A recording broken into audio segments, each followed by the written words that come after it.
Presentation of Fox Sports. We are Baltimore. We are Ohio.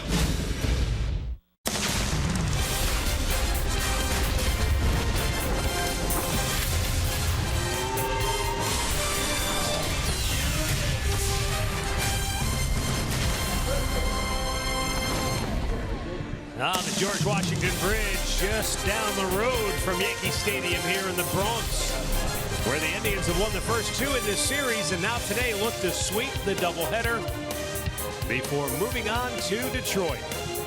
Hi again, everyone. Matt Underwood alongside Rick Manning. It was a great ball game in the first half of this doubleheader, a 2-1 thriller in which the Indians scored 2 in the first, didn't score the rest of the way, but the pitching made it stand up. Big story right now for the Tribe, though, is the resurgence of Jose Ramirez, who was 4 for 4 in the first game today. Boy, he walks into New York and he has been on fire. He got it started in the first inning with a base hit. Then he's going to hit his league-leading 42nd double.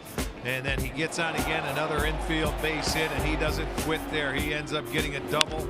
So 2 doubles, 2 home runs. He's 6 for 7 in this series. Jose Ramirez has been on fire, and he's hitting .306 now. And again, Frankie Lindor, the 4th Duro in Indians history with 20 homers, 10 stolen bases in a single season. And guess what? Oh, those 2 guys are in the lineup, too, by the way. And so is Aaron Judge, who struck out to end Game 1 of the doubleheader. He will start for the Yankees in Game 2. Ryan Merritt gets the start for the Tribe on the Hill. We'll be back with all the play-by-play action from Yankee Stadium in the Bronx next.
Beautiful a day as you could ask for, especially considering it started raining yesterday at about 4 o'clock. It didn't start till well after midnight. Terry Francona, the Tribe, looking to sweep the doubleheader and sweep the series. And let's take a look at who they will do it against here this evening. Yes, it's going to be Jordan Montgomery, who is our Northern Ohio Hyundai starting pitcher for the Yankees. He's making his 24th start. He's 7-6, an ERA of 4, but you can see the innings, 126. They set him down after he left Cleveland his last start, and they wanted him to. They don't want him going more than about 180 innings this year, so he's going to get the start. CC Sabathia was supposed to start yesterday. Will start tomorrow against Boston.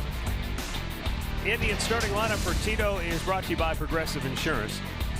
Francisco Lindor will lead it off. Austin Jackson will bat second. Then Jose Ramirez is third. Edwin Encarnacion back in the lineup for the second game here tonight, and he'll bat cleanup. Then Carlos Santana is fifth. Yandy Diaz will bat sixth. He'll DH once again. Then Brandon Guyer, Yan Gomes, and Eric Gonzalez will be at third base and batting ninth. And the defense for the Yankees brought to you by WB Mason. It'll Gardner, Hicks, and Judge in the outfield. Torreyes, Gregorius, Castro, and Bird on the infield, with Romine doing the catching. Tony Randazzo behind the plate. Jerry Davis, the crew chief, is at first. Rob Drake and Nick Lentz at second and third. I love these traditional doubleheaders because you're right back into action. It's like one long game. We're underway, and a first pitch strike from Jordan Montgomery.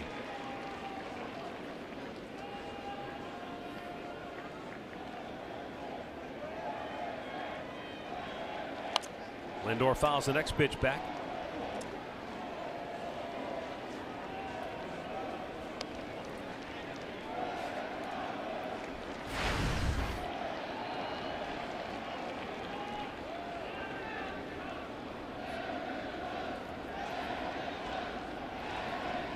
And the 0-2 is a fly ball center field, shallow dropping, and a base hit for Lindor.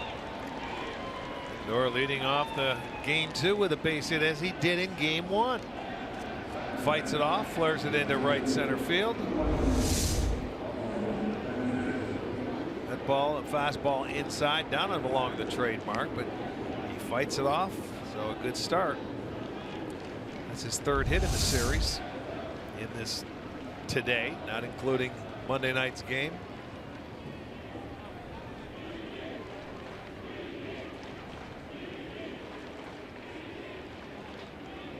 Lindor certainly has Jordan Montgomery's attention. That was slide step, and he misses outside. Ball 1. Well, remember when that first game ended, those shadows were just out barely right at the start of the grass. Now the pitcher is in the shadows, and there's a little bright spot in between home plate and the pitcher's mound.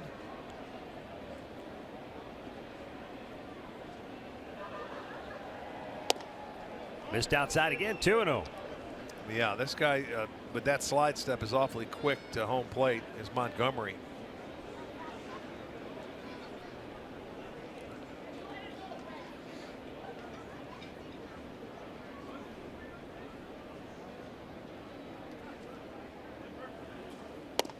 That one's in there for a strike. Montgomery made a start in Cleveland August 5th. Went 5 innings, gave up 3 hits, and allowed 1 run. It was a no decision for him. He left with the game tied at 1. The Yankees ended up winning that game 2-1. And that was the third game in a 4-game series. That's low.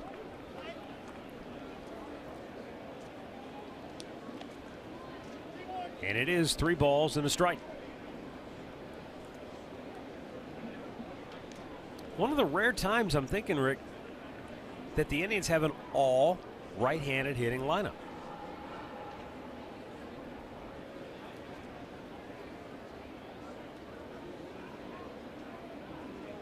He draws the throw, does Lindor.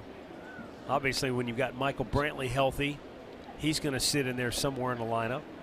Now they've acquired Jay Bruce. Usually he's in there even against a left-hander, right, but with a doubleheader. Gives Tito an opportunity to run an all right-handed hitting crew out there. As always with the 3 switch hitters. Up and away, ball 4. The first 2 have reached to start the game.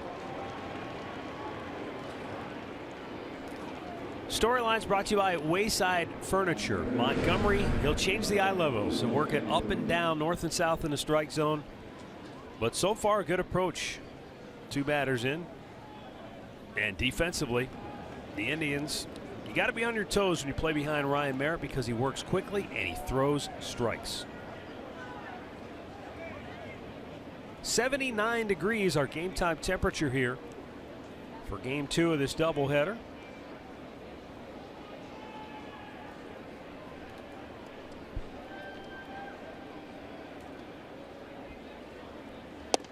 And Jose Ramirez takes the first pitch strike. It's about 5 degrees warmer than the start of game 1 of the doubleheader.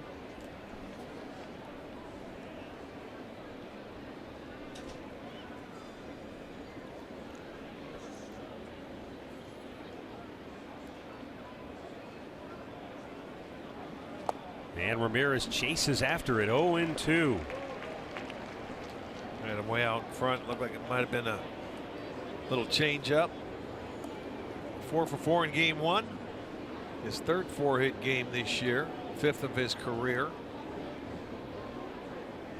And 6 for 7 in the first 2 games.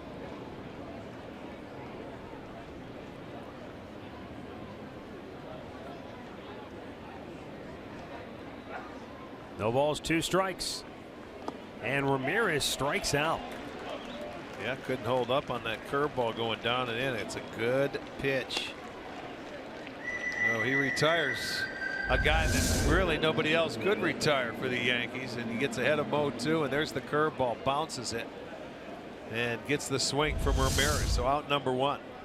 Well, it's amazing. You think about how locked in, how hot Jose has been, and Montgomery got him basically by chasing balls that weren't even close to strikes.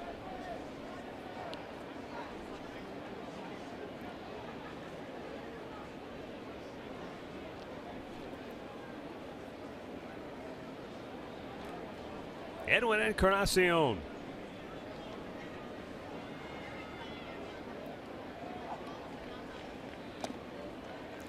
That's probably one of his best pitches, that curveball, and you can see he's using it already here in the first inning. When you get runners in scoring position, now you're getting through the meat of the lineup. But they'll have a pretty good idea the rest of this ball game how he's going to try and get you out when you get to runners in scoring position.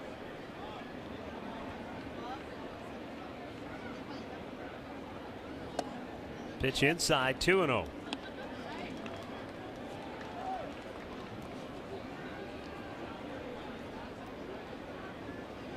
Encarnacion sitting on 30 homers, 76 runs batted in.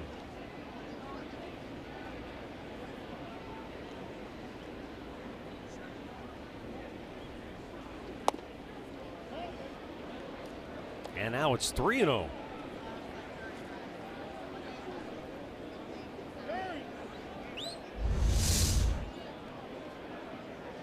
Guess that's a little low. Not by much.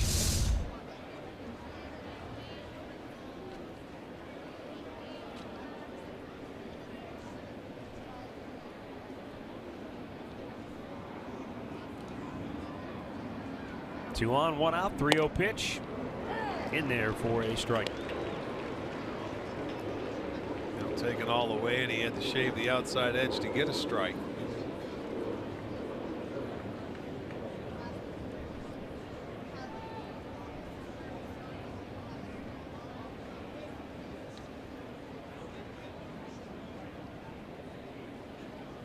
There's a line drive single into center field. Here comes Lindor around third. Hicks' throw is cut off by Bird. Frankie scores to give the Indians a 1-0 lead. Austin Jackson makes it to third base. So Indians at the corners with only 1 out. And the Indians for the second straight game, actually for the third straight game against New York, strike in the first inning. Yeah, I don't understand here with the base hit Hicks in center field. Now Lindor is going to score easily. He doesn't have a chance, but Jackson rounded second. And if he just throws to second base, he might have had a chance at him. But once he overthrows and goes home, you see where Austin Jackson just kicked it into gear and went to third base. So that, to me, watch him. He's going to stop. And he had him dead to rights at second, but he tries to throw it home. And then he allows everybody there. The shortstop and second baseman were split over there between second base. Just throw it to one of those two. He did not have a chance at Lindor. Well, that's a break for the Indians. They have first and third now. And Carlos Santana, the batter. Santana homered in the series opener.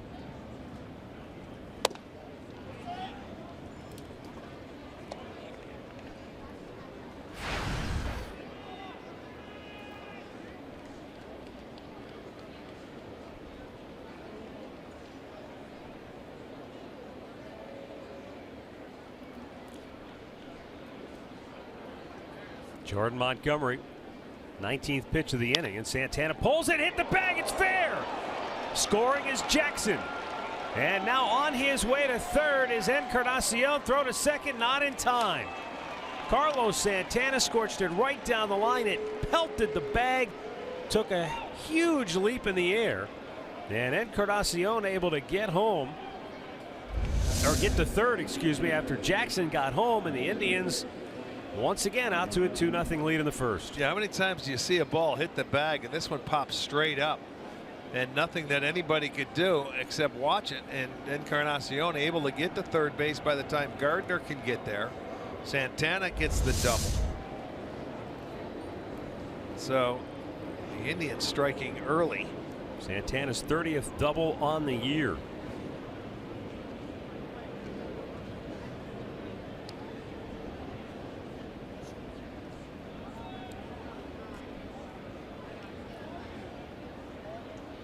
Indians second in the league in doubles. They now have 261.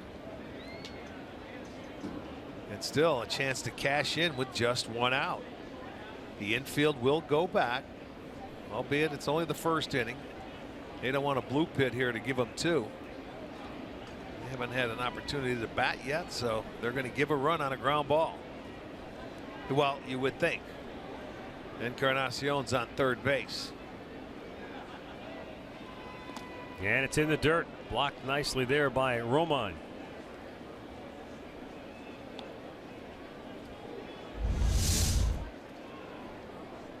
Romine behind the dish in game two. And that's what you like to see your catcher use, that chest protector to keep the ball out in front of him with a man on third base.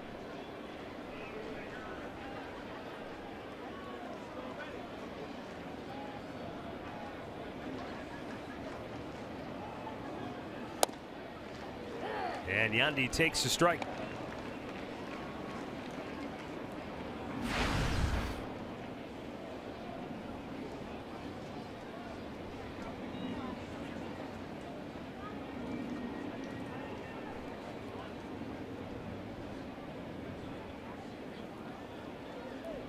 Time call just underway here in the first. Indians out to a 2-0 lead.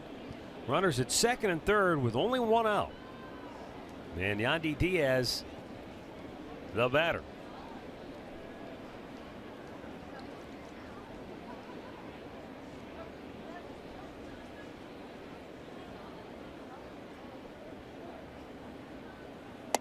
High with it, 2-1.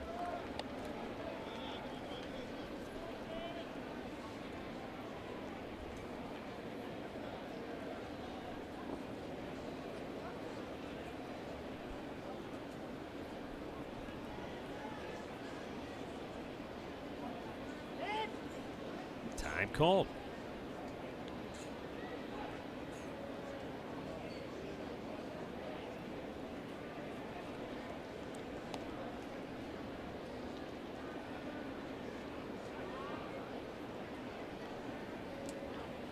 Diaz with a base hit into left field. That scores Encarnacion. Here comes Carlos Santana. Gardner's throw will be cut off. A 2-run single for Yandy Diaz, and the Indians have a big first inning, lead it 4-0. And listen to the boos raining down on poor Jordan Montgomery. Well, another breaking ball for Montgomery, and Yandy was ready for it. Finds the hole, man, between the 5-6 position. He goes into left field. Santana, a good break. They have 4 runs in. They have 4 hits in the top half of the first inning, and still just 1 man out. They retired the man they couldn't get out in the first game, but everybody else is hitting in this inning.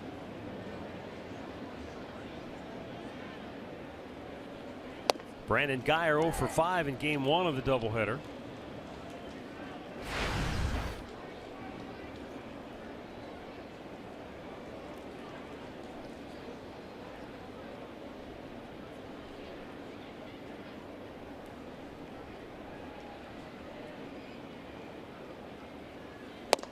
Guyer swings through a fastball.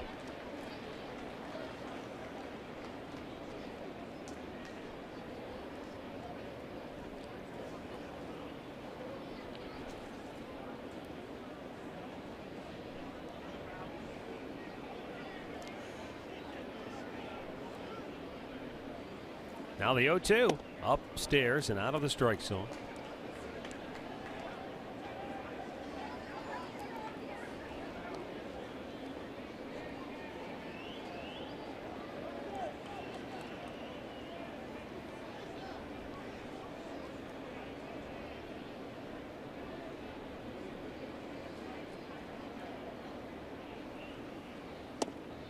Down and in. This isn't quite worst case scenario for Yankees manager Joe Girardi, but it's getting close to that because it's game 2 of a doubleheader, and you've got Boston coming in to start a 4-game series tomorrow. Right.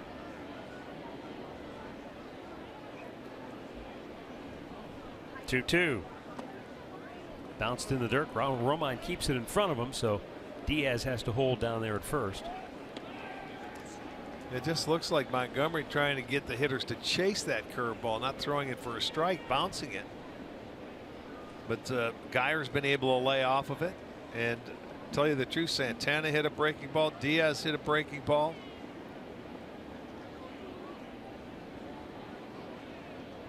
There's the 3-2. Guyer with a base hit into left field, and stopping at second is Diaz. And the Indians just continue to wrap out hit after hit here in the opening frame, and the throw got away, but everybody holds, so no further damage done for New York. But now Girardi and Larry Rothschild talking it over in the New York dugout. They may have to make a call to the bullpen already. Yeah, they don't want to, but they do. The natives are restless here. That's a changeup, up and away. So it's been a lot of breaking balls and the changeup, and he has a 93-mile-an-hour fastball, but Guyer gets a base hit as the ball gets by Torreyes at third, but no further damage. 5 hits in the inning. 6 of 7 have reached, and somebody is grabbing a baseball to get loose in the New York bullpen. This will be the 30th pitch already for Montgomery.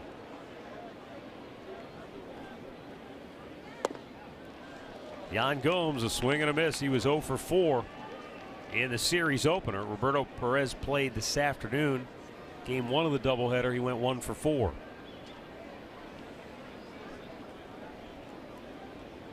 Two on, 1 out. 4 runs already in for Cleveland.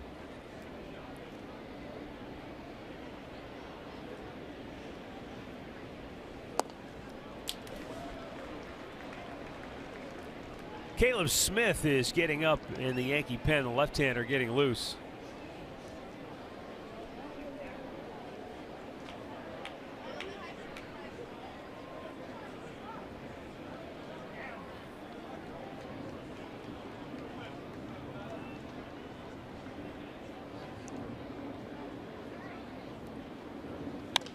And a fastball hit deep down the right field line, but slicing foul.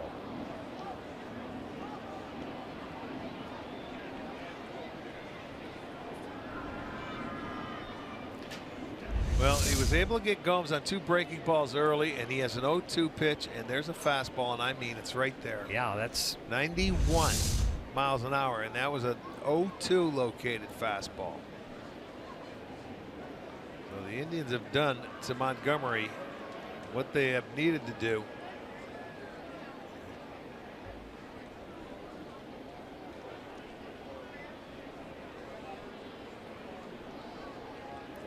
Yandy Diaz at second base. Brandon Guyer is at first. There are birds scattered throughout the infield and in the outfield right now on the playing surface. The 0-2 swung on and missed. He strikes him out, 2 down.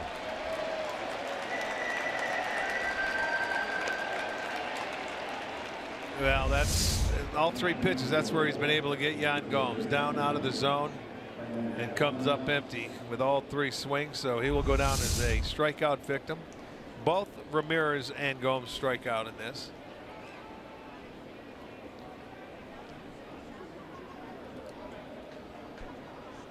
Eric Gonzalez, the 9th man to bat in the inning.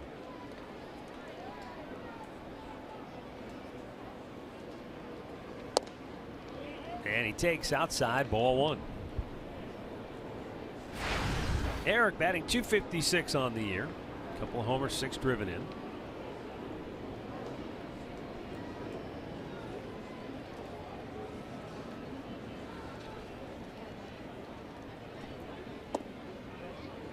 That'll even it up. At the plate, he's 0 for his last 12.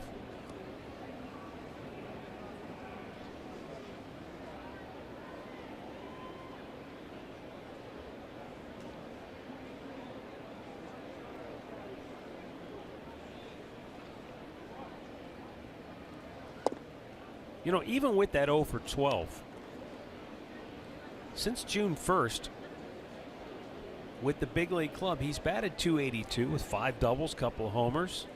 And we're not talking about a lot of regular playing time. It's been sporadic. That's the toughest part. He doesn't know the league, and it's tough for a young utility guy to just play once in a while and get, make contact, know the strike zone.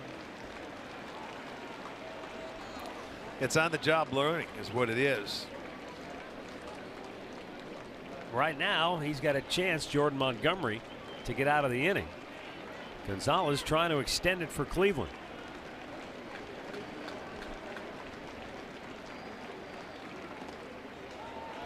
Did he go or did he foul it off? No, he didn't go.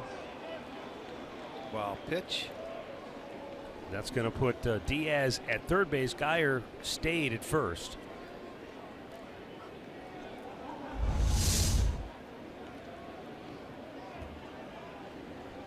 There you take a look at the check swing, which he was able to do. But this guy has nibbled it in the first inning.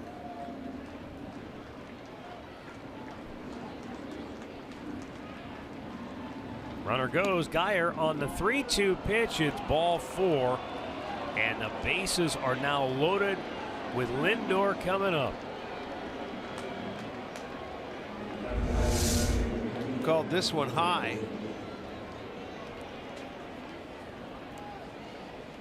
Out of the zone, and I would think that this could very easily be his last hitter if he does not retire Frankie.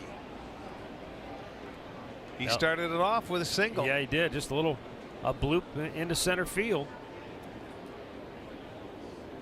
And this will be the 40th pitch of the inning. Wow. For Jordan Montgomery.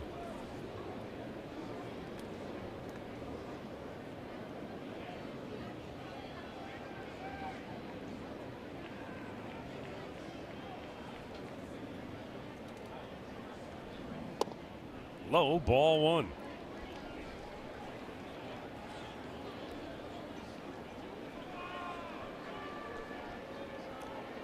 Yeah, Frankie got off to a really slow start with runners in scoring position. I think just because he was maybe trying to do too much, trying to press, trying to swing for the fences every time he had a chance.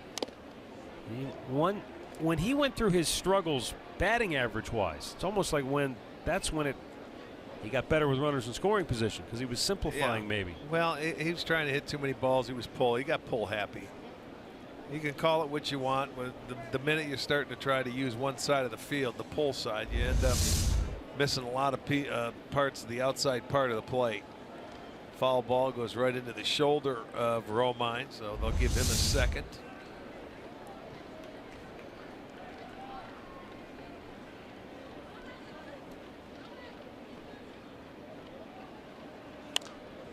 Popped up foul, back out of play.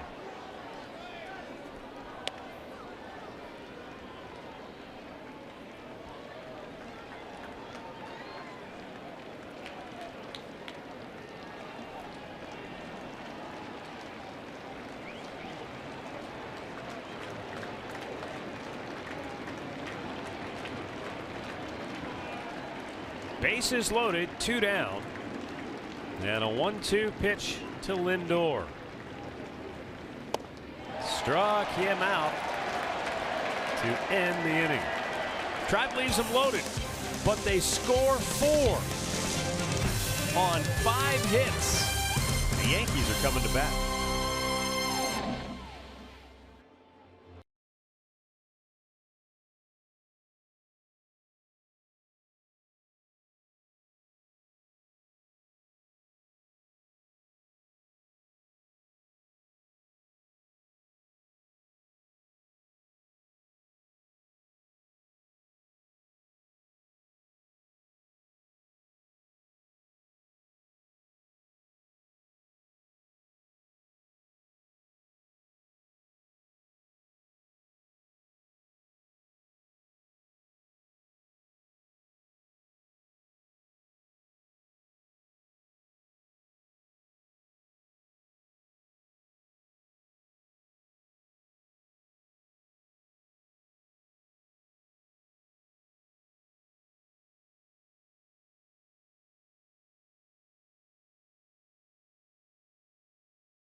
Now Ryan Merritt comes out to toe the rubber for the Northern Ohio Honda starting pitcher.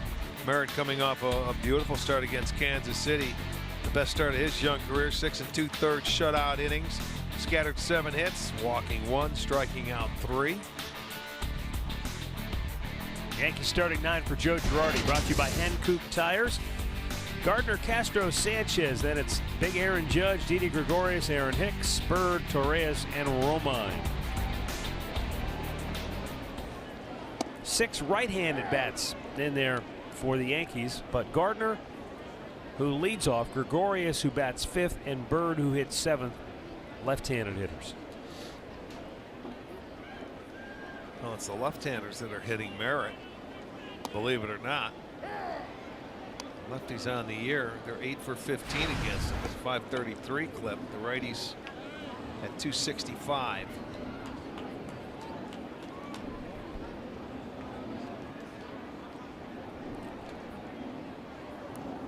Oh, 2 pitch is too high.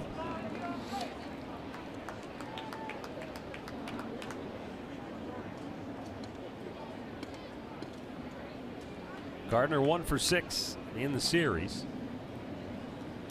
Slaps it the other way. Backhanded by Lindor, but he couldn't get his footing. It's by Encarnacion, but Gardner cannot advance. Like Frankie's foot, his back foot might have slipped out from under him a little bit. Well, it just wasn't hit hard enough. Gardner could still get down the line, and he's had a number of balls. He had to dive for 3 in the first game. He was able to get 1, but just couldn't get anything on the throw, and Gardner would have beat it out anyway. So that'll be an infield single. They've teased him all day long with ground balls just out of his reach or plays that he's not been able to get up and make a throw or get enough on it. Yeah, you're right.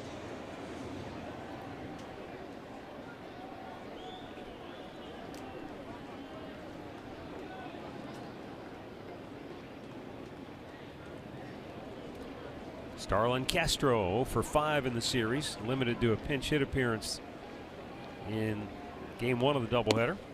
Takes a strike.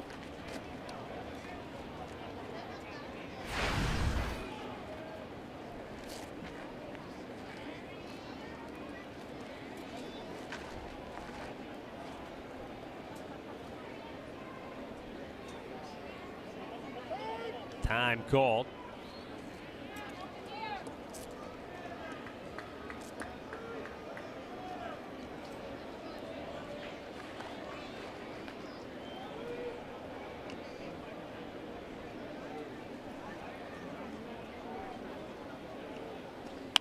hit hard to third. Gonzalez backpedaling, makes the play on it, and the Indians turn 2.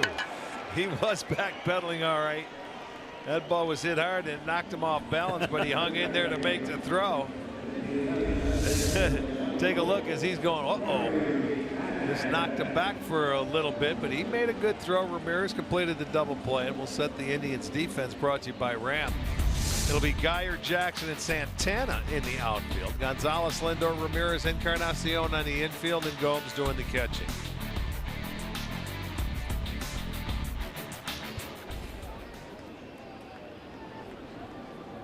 There's Gary Sanchez. You know what, though? That was a good example of Gonzalez not rushing. You stumble, you stagger. It's maybe not clean, but he didn't rush anything. He stayed under control. Yeah, made a good solid throw.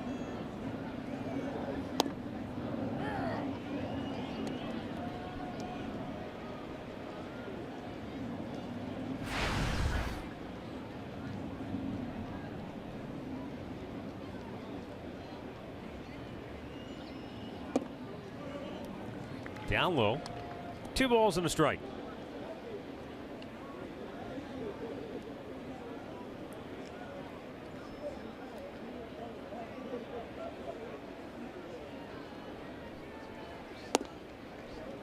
Low and away, 3-1.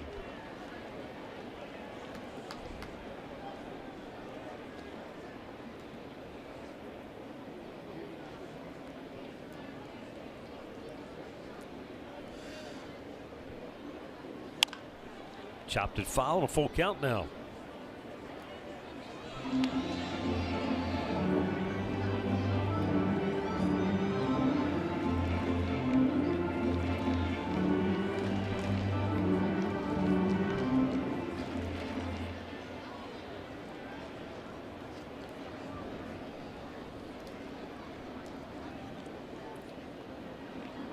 Brian Merritt trying to work a scoreless first after the Indians spotted him 4 before he threw a pitch tonight.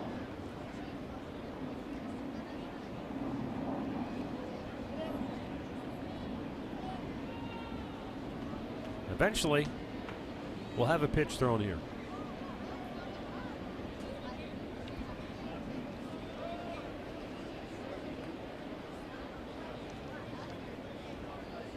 And the payoff. Went inside and jammed him. Popped it to center. Austin Jackson says, "I've got it." He does. And the side is retired. We played an inning in New York, and the Indians lead it 4-0.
.17 with MLB.com at bat on your smartphone or tablet.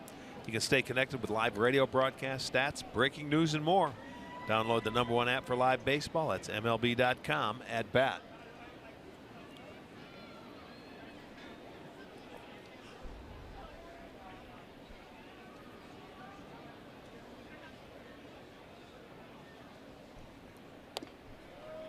Austin Jackson leading off here in the second inning, takes a strike.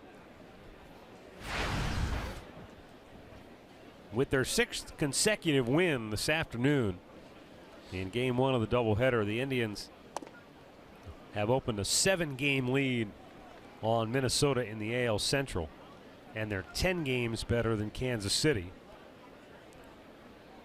which currently resides in 3rd place in the division. Fouled back by Jackson. Count 1-2.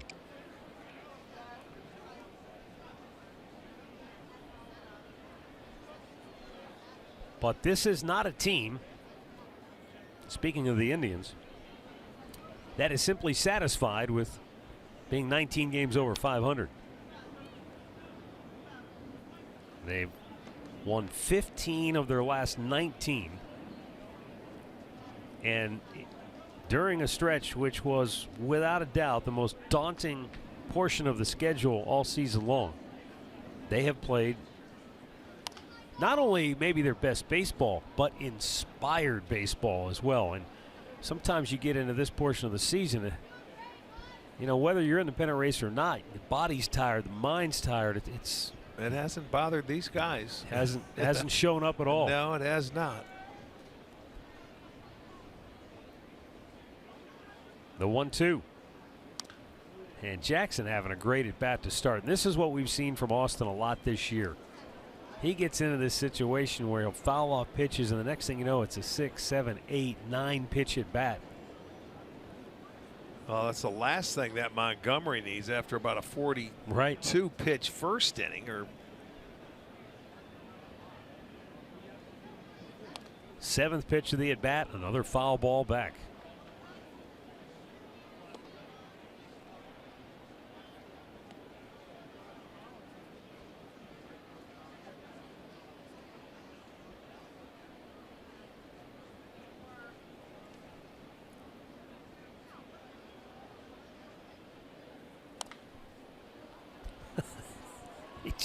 Yeah, he digs that one out to foul it off. 3 straight now with 1-2. Now watch him go in there and just dig it out and foul it off. That drives pitchers crazy when hitters can do things like this, because it gets them more frustrated than anything. Well, this will be the 10th pitch of the at bat. He's fouled off 7 straight pitches.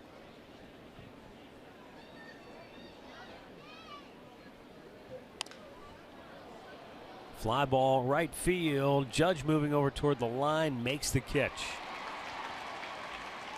Let's go down to Andre. All right, thank you very much, Matt. The message that Terry Francona had to his team was very simple in between games. You've won the first 2, now be greedy. You have tomorrow off, be greedy, get a lead, and run away with it. Now, just for those that are just joining us or don't know, Mike Clevenger was scheduled to start today. He's in the bullpen. He didn't get in the first game. If he doesn't get into this game today, he will start Friday in Detroit. Now, if he does get in the game today, that means Josh Tomlin will start on Friday. That all makes sense to you guys? We'll wait till Friday, Andre. If Tomlin doesn't start Friday, he'll start on Sunday, and we know Corey Kluber will start on Saturday. Right at Gardner.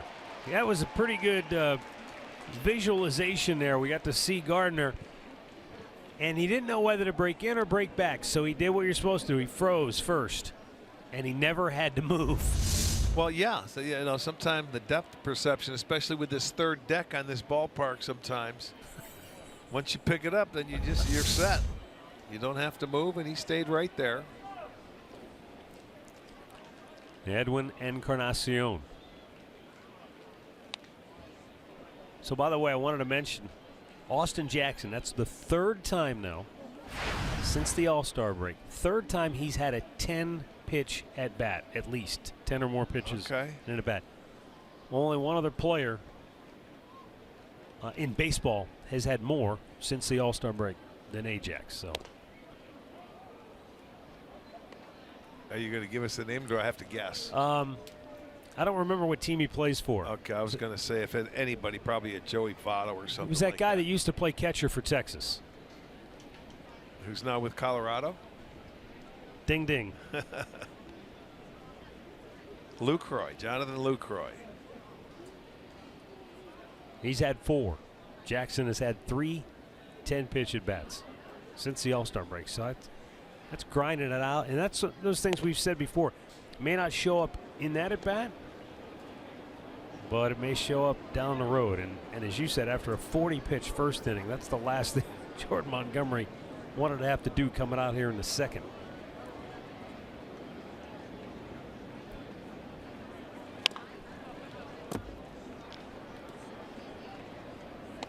But the crazy thing is, though, he threw all those pitches in the first inning. 4 runs, 5 hits. He had a walk, but a couple of walks. But he struck out. All 3 outs were strikeouts. Yeah, they were strikeouts. He was nibbling a little bit, and he didn't want to throw strikes. When he threw that breaking ball for strikes, they hit it. And he walks Encarnacion with 2 down to keep the inning alive. 3rd walk already. And it brings up Carlos Santana. Indians sent 10 men to the plate in the first.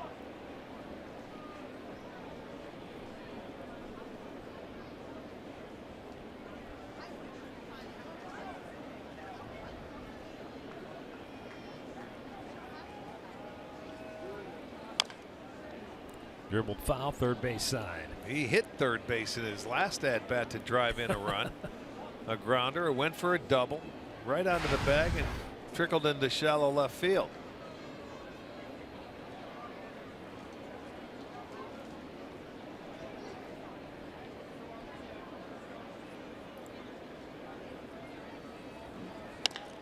Santana lifts one to center field. It's got some pretty good carry to it, but on the warning track, Hicks runs it down to end the inning. Middle of the second, 4-0 Cleveland.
Ryan Merritt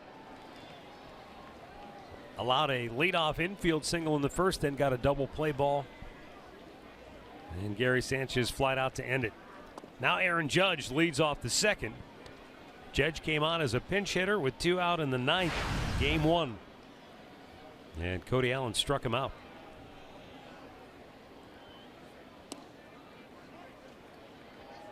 Two and 0.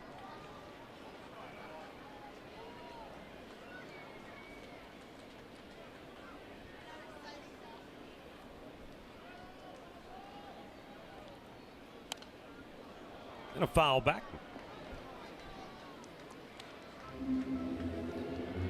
$178 since the All-Star break. Yeah, I mean, this guy is shooing. If you give awards away, everybody wanted to give him the MVP in that first half, but there is a second half to this baseball season, and it's consistency, which is the key. And right now, he's having a tough time making some adjustments. Lindor from the outfield grass throws, and he's safe. He beats it out. Boy, have you seen a day where a shortstop has gotten to as many balls as he has, but he's so far from normal positioning that he can't get the guy out? Well, watch, he's playing deep enough at short. He's off the grass, and this is going to knock him into the outfield. And he takes a couple of steps, and that right there, he wasn't able to throw him out because he couldn't get much on that throw going away. Right there, the stop, and then he's going to bounce it. And he was safe.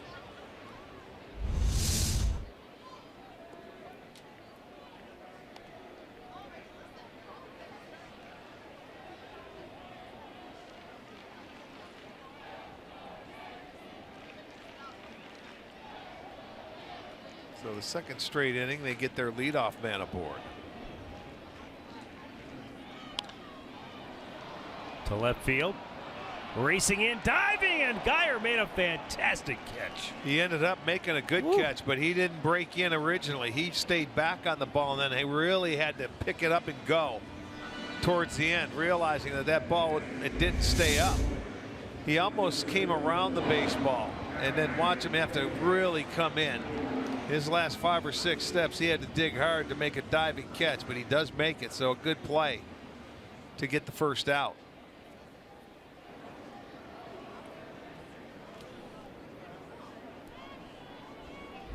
Now the switch hitting Aaron Hicks.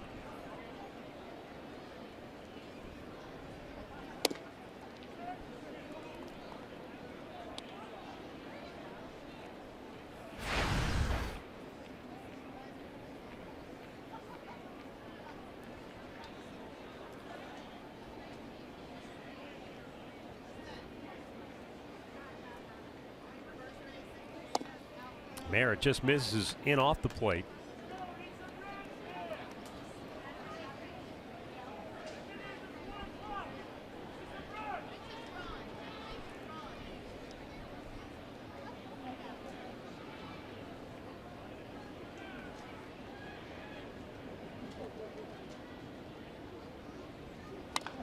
There's a line drive and a single in the left. Saw a couple of hits, and the Yankees have 2 on with 1 out here in the second inning.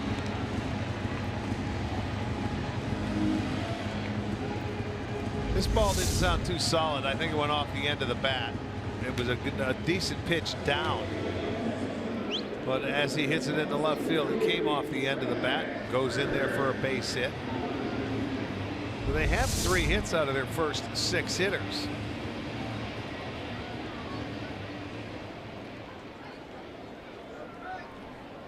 Lefty-lefty matchup here as Greg Bird steps to the plate.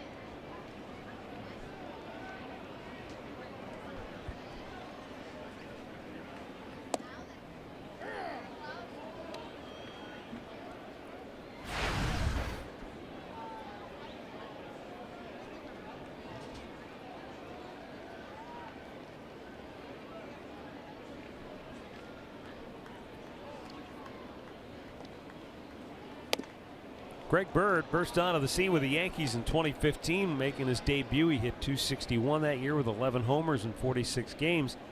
Missed all of last year when he had right shoulder surgery. And then this year he's missed most of the season when an ankle bruise turned into ankle surgery. The 0-2. Just goes to prove, boy, you never know what's around the corner.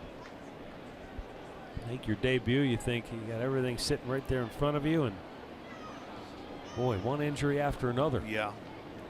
Well, like you mentioned, they thought it was just a sprained ankle to start with, and the next thing you know, it ends up becoming surgery. The 1-2. Line and a base hit. And that's going to send Aaron Judge home, and the Yankees are on the board. One hit hard, but it was well placed. Bird's first hit in the series. And the Indians' lead is 4-1 here in the second inning. It's got down on the trademark a little bit, but he gets enough of it to get it over the head at second base of Ramirez into the outfield. So 3 hits in the inning. Right now, Ryan Merritt's going to try and stop the bleeding.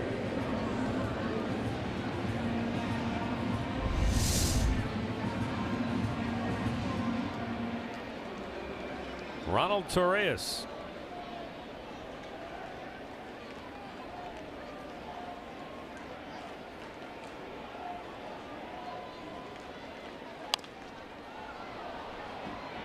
Foul and out of play.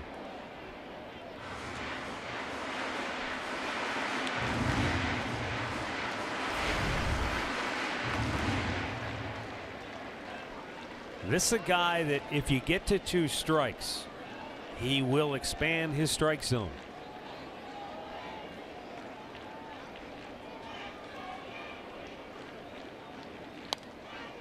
So there you go. You got to 0-2.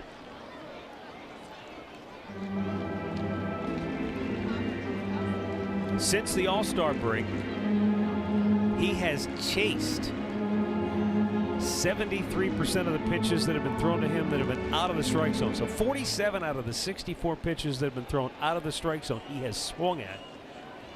Nobody has chased more.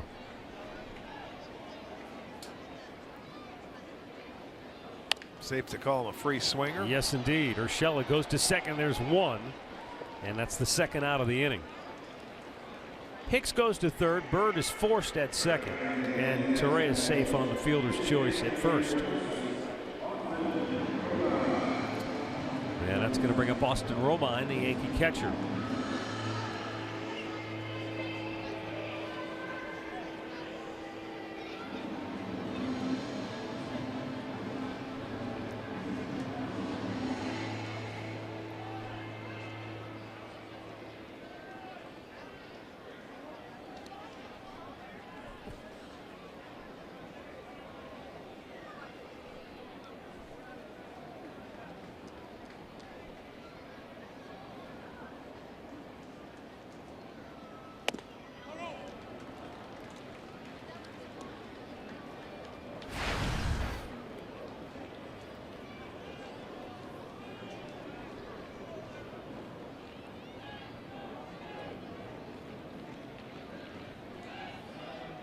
The 1-0.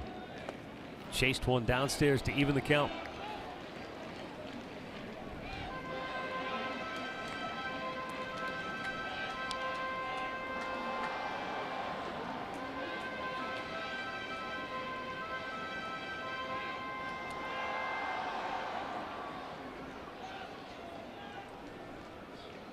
Aaron Hicks down at third.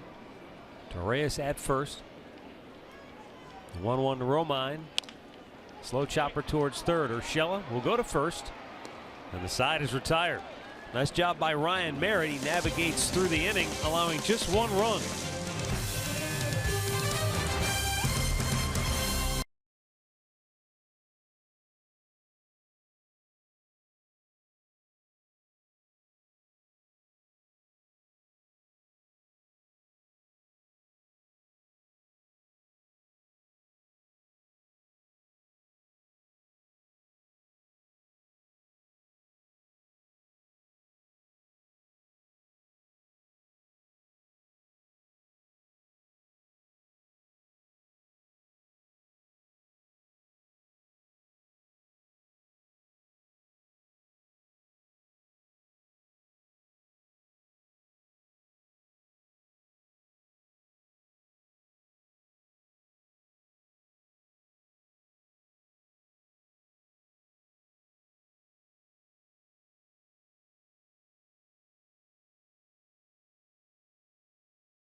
this year in person, because you can purchase 2018 season tickets to unlock access to all 2017 postseason games, and that certainly includes the World Series. Visit Indians.com/season tickets.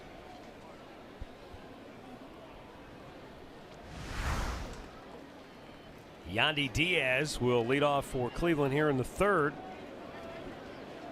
A key 2-run single in the first that helped build the Indians' 4-run lead. Yankees getting on the board in the second inning with a single run.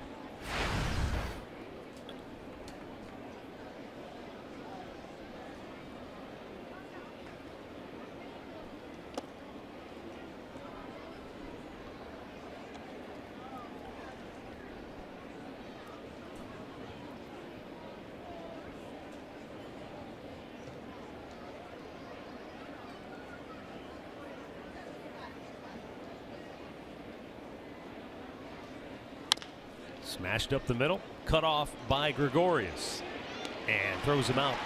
1-0. Injury report brought to you by the attorneys at Elk & Elk.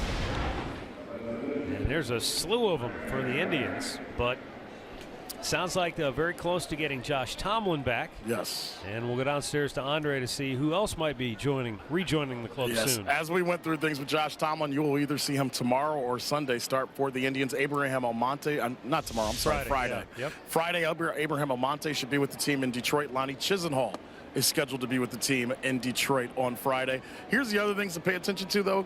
Andrew Miller, we were told this morning, has resumed throwing. Not off the mound yet, but he is throwing again, which is a good sign. Also, a simulated game is on target for Friday for Danny Salazar as well, who threw off a flat ground just a few days ago. So after putting all those faces up there, it's pretty positive for where the Indians have been over the last 2-3 weeks with injuries. All right. Before you roll. Yes. We'll wait till this next pitch goes to Brandon Guyer, chopped to short, and Gregorius will throw him out 2 down. Jason Kipnis is dealing with the hamstring injury. Any kind of update there? The last thing we got a couple days ago is that he did progress a little bit. He's doing more than he was before the team left Cleveland, but no timetable's really been put upon it so far, Matt. All right. Thank you, Andre, for the updates. And, man, there's a lot to update with regards to the injury list. The good news is the next time this team plays a game, you will have the expanded rosters at your disposal. So some of the guys who've really been carrying maybe some extra bulk as far as dealing with, navigating your way through this injury period, might be able to give some guys a breather. Yes, indeed. 1-1 to count on Gomes. So far, Yan Gomes has been chasing everything that Montgomery throws down out of the strike zone, bouncing right around home plate.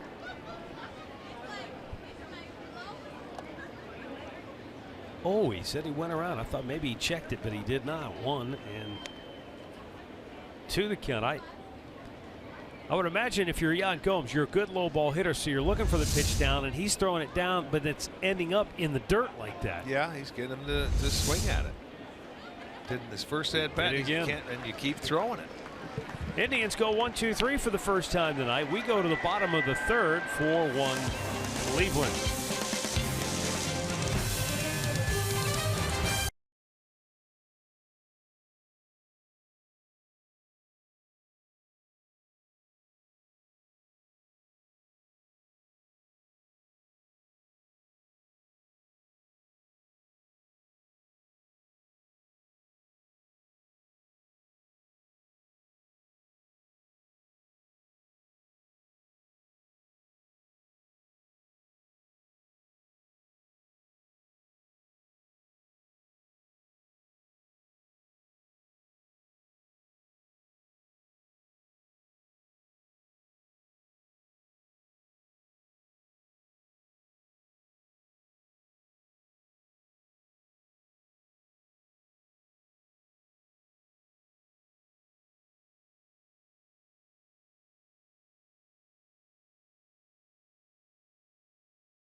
on to stage 2 later in the game for Miller Time, brought to you by Miller Lite. Here in New York, the Indians lead it by a score of 4-1 over the Yankees.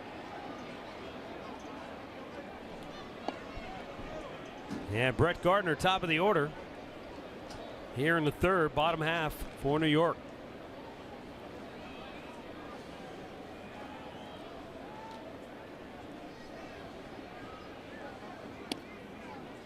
Starts him off with a slow curveball, in for a strike.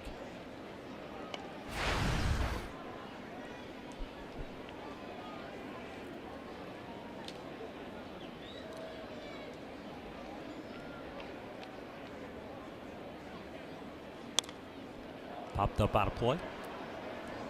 It's 0-2.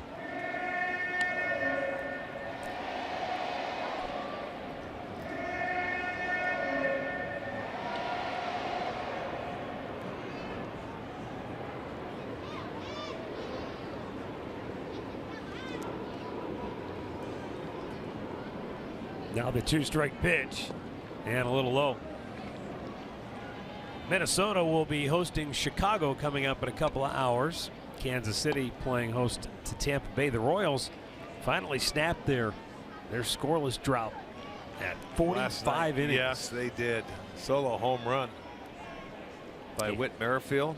And they went on to win 6-2.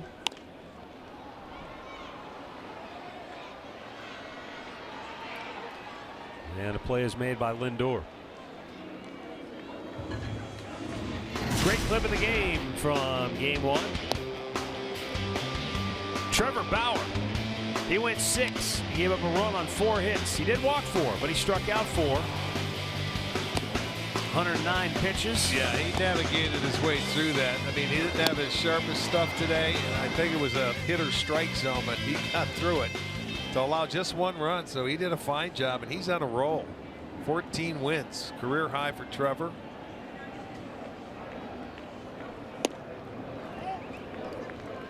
Starlin Castro grounded out, actually grounded into a double play, hit the ball sharply, and Eric Gonzalez fielded it at third and then staggered back a couple of steps, but stayed right with it. Made a good feed to Ramirez, who threw it on to Santana, and just like that, Ryan Merritt was able to cruise through the first. A lot of run in the second, but the Indians up 4-1 here in the third.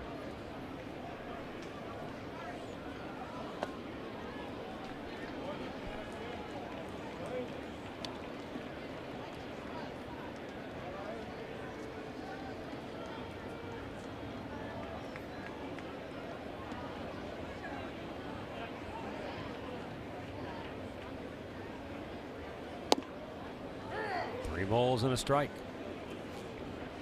Now Eric Gonzalez is really, as you said, he's a young player, but because of his versatility, they've been able to move him around all over the infield, even briefly in the outfield.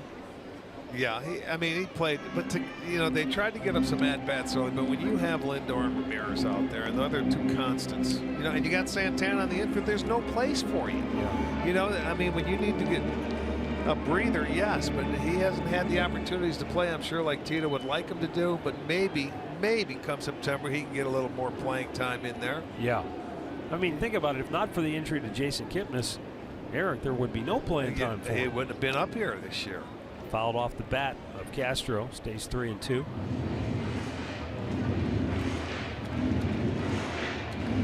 Send along congratulations and celebration for the 69th anniversary of Thelma and O.C. Osley from Mansfield, and Jim and Carrie Cozy celebrating their 53rd anniversary from Ashtabula. Congratulations to you both.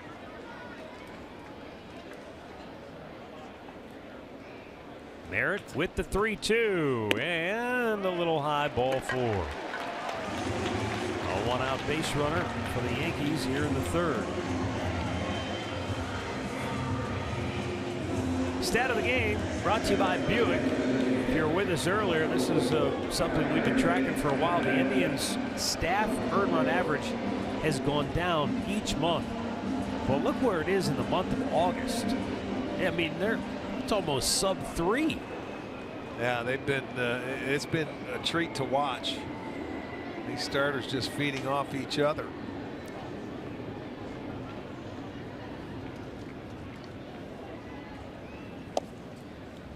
And that's in for a strike. Faced some pretty good offenses in the month of August.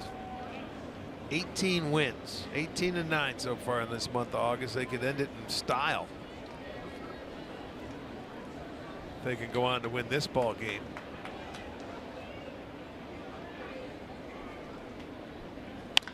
Hit hard to third. Eric Gonzalez fields it cleanly, goes to second for one. There you go. On to first, another inning-ending double play. Around the horn they go. 3 complete from Yankee Stadium, and the Indians lead it 4-1.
One while catching a game out of Progressive Field. Get the $13 district ticket presented by Sports Time Ohio. You get a standing room only ticket. Also out there you'll get the first drink on us. Go to tickets are going fast. Get yours today. Go to Indians.com. We'll be home in about a week or so.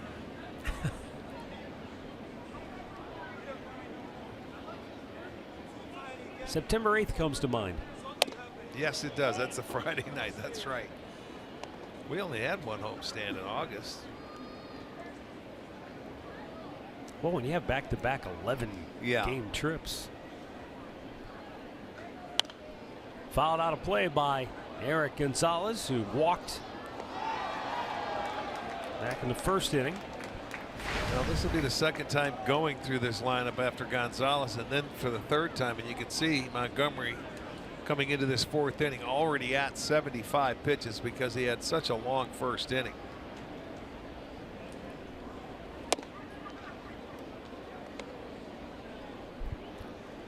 This is the part of the game too, when you score like they did early in the game, if you can score in the middle innings, take them a little farther away from that point, it takes them out of the ball game.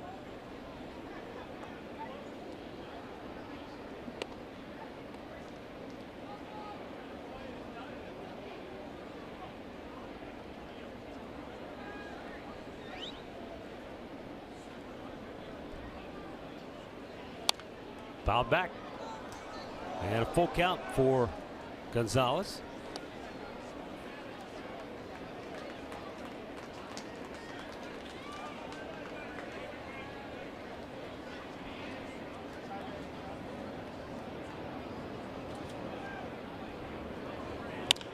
There's a ball hit well left field, right at Gardner though, and he'll make the catch again.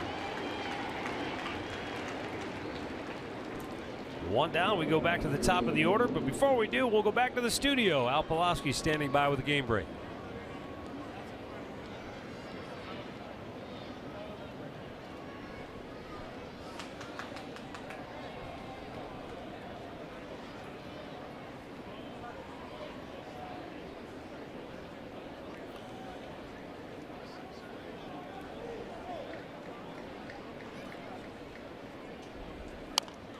All right, thanks, Al. Unfortunately, with our technology, we're unable to actually see what Al just showed you. We wish we did, but we did not. Can't wait to take a look at that one, though. Up high.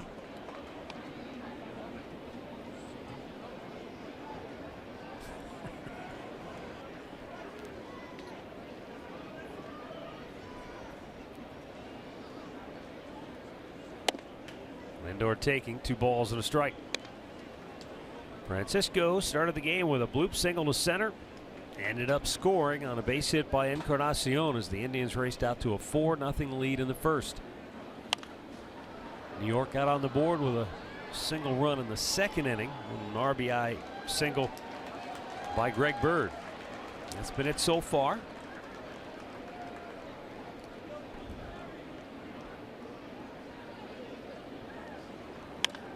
And he popped him up. Castro, the second baseman, pulls it down, 2 away. There was the hit by Eddie in the first. This was 4 batters into the game, and it was 1-0 Cleveland. I think that came on a changeup right there that scored Lindor, and then Santana's hit the bag and drove in a run. And then Yandy Diaz played in 2 more with a big hit. So there's the 4 runs. The Indians, that's been the story of the day. Their first game, they scored 2 runs. They held on to win 2-1. This game, they score their 4 in the first, and they lead it 4-1. Slow chopper to third. Stays fair. Torres throw, and Jackson is safe at first. Ball stays in play. And he'll have to hold there, but a 2-out base runner for the Tribe on the infield single by Jackson. Well, in comes Torres, and he's on the run, and he's got to make it on the run, and Jackson just beats it out, and Bird, it goes under his glove. It'll go as a base hit. But what a difference in at-bats over a 10-pitch at-bat his last time up to a first-pitch base hit. And now Jose Ramirez, coming off a 4-for-4 performance in game 1 of the doubleheader. And 6-for-7 in the series coming into the nightcap. But he's 0-for-2 so far in this game. He has struck out and flied out. And Arcia in the driver's seat shows you that Jose Ramirez has the most extra base hits in the league.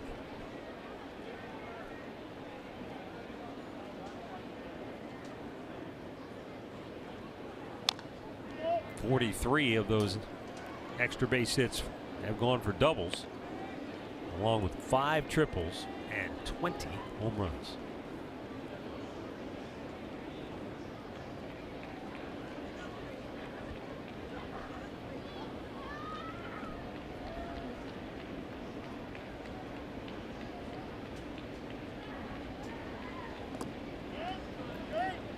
He did not go, says Jerry Davis down at first.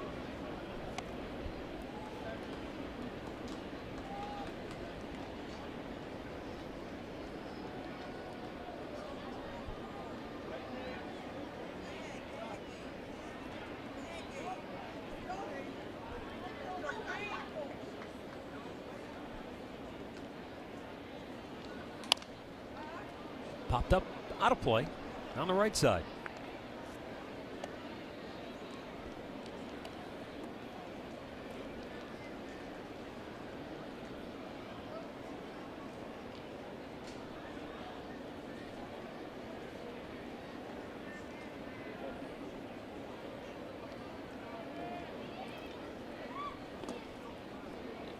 Keeps it in front of him, and that keeps Jackson at first base with 2 down.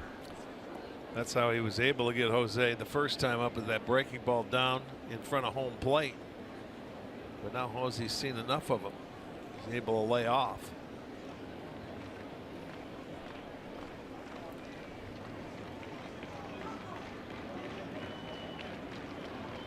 Now the 2-2, and he struck him out again.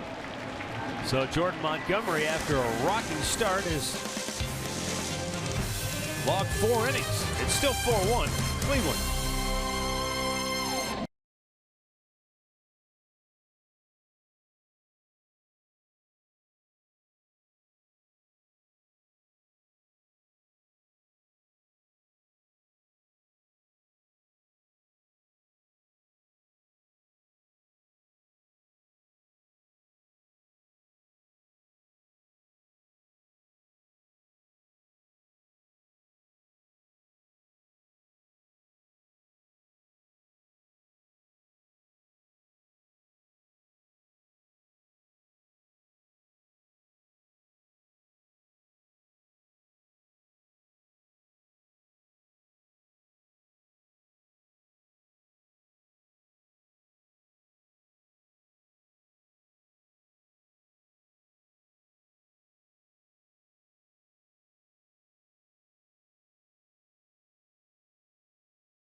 Tony Pena. This guy was a phenomenal catcher in his day and played with the Indians in the latter stages of his career. Managed the Royals as it looked like they were on their way to a nice resurgence, but it didn't quite pan out. And then he came over here to the Yankees organization. I always remember Tony hitting that home run in game 1 of the playoffs at the Jake. When it was against Boston Off at Zane Smith. About 2 o'clock in the morning. You know, light drizzle. Boy, oh boy. What was it, like the 10th or 11th inning? It was the 11th, yeah. All right, Bradley Zimmer's come into the ballgame in center field, and Austin Jackson has gone from center to left. Something happened to Brandon Geyer. Andres on the case. The 0-1. Down low to Aaron Judge, who had an infield single and scored the Yankees' only run in the second.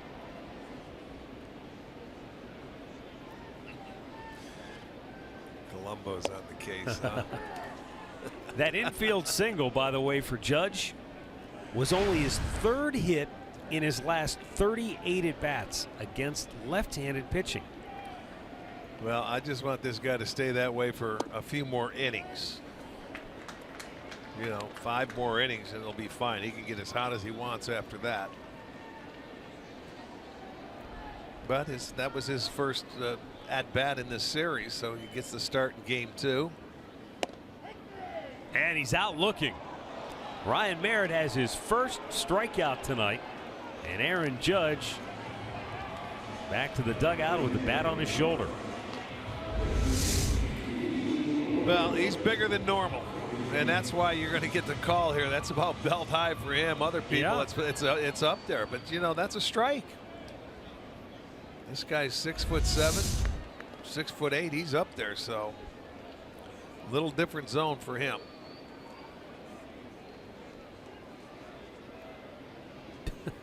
Didi Gregorius, he's not little, but he looks like he's half the size of Aaron Judge in the batter's box.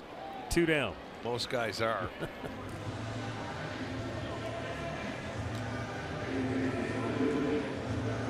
That's going to bring up Aaron Hicks.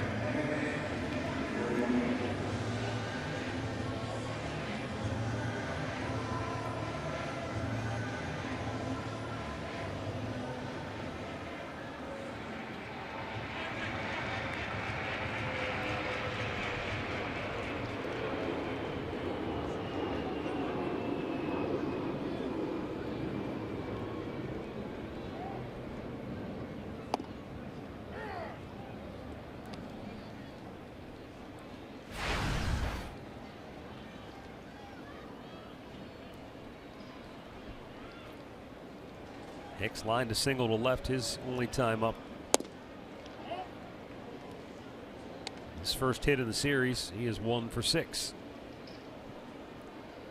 He scored the Yankees' only run this afternoon in the 3rd inning.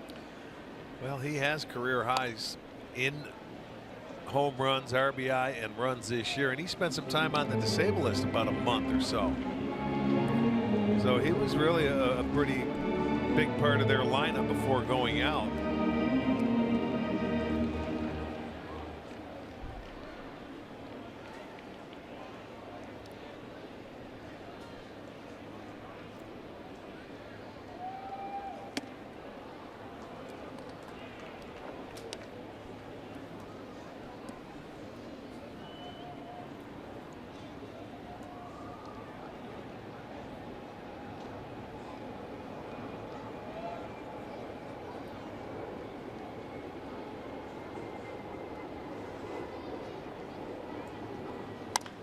Ground ball, and that's in the hole. Base hit. 5th hit allowed by Merritt, and a 2-out base runner for New York here in the 4th. You know, you remember in his last start against Kansas City, he scattered a lot of 2-out base hits. You know, in that ball game, I think they had 5 of them off him. But almost looked like Hicks was. I mean, he couldn't have placed it any better in between the hole, between 1st and 2nd. So that keeps the inning going, gives Bird an opportunity, who drove in the Yankees' only run back in the 2nd.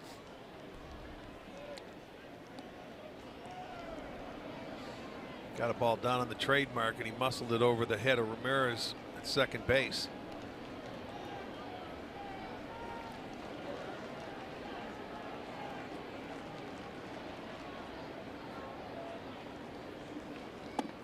Missed outside, ball 1.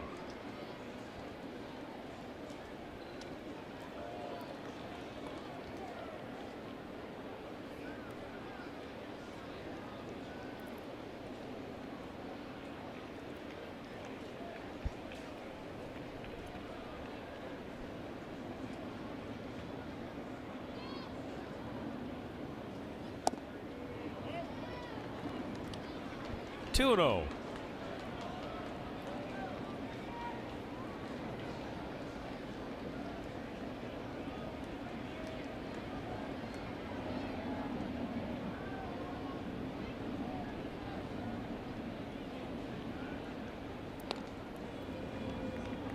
Hicks has stolen 8 out of 13 on the year.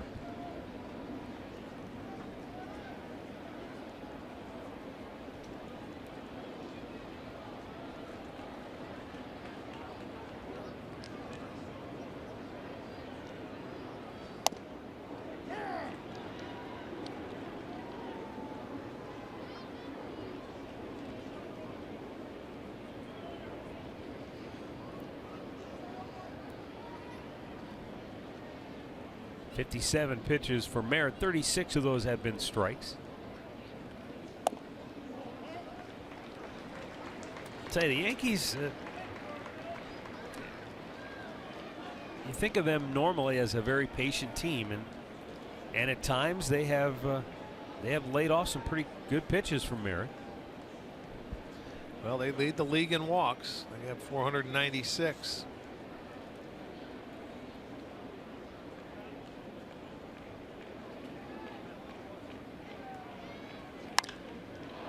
In the air to left. Austin Jackson makes the catch. 4 complete from the Bronx. Indians 4, Yankees 1.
Levin Furniture. For the best deals on furniture and mattresses, shop Levin's. And by Cleveland Clinic, Express Care online. Download it now for free.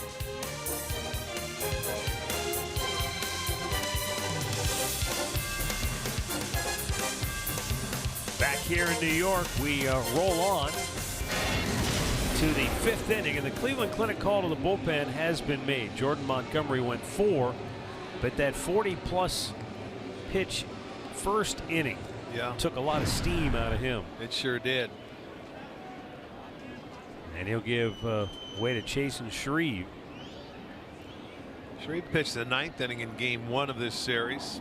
He gave up a hit, a run, a walk, and he struck out 3. Edwin leading off and swings and misses. Encarnacion, an RBI single and a run scored in the first, walked in the second.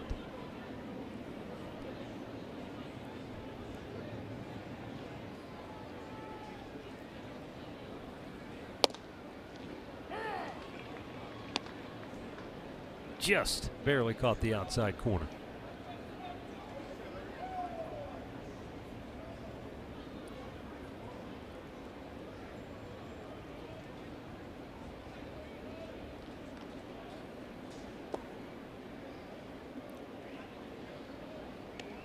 Shreve pitches from that closed stance where he about a 45-degree angle. Maybe tries to hide the baseball.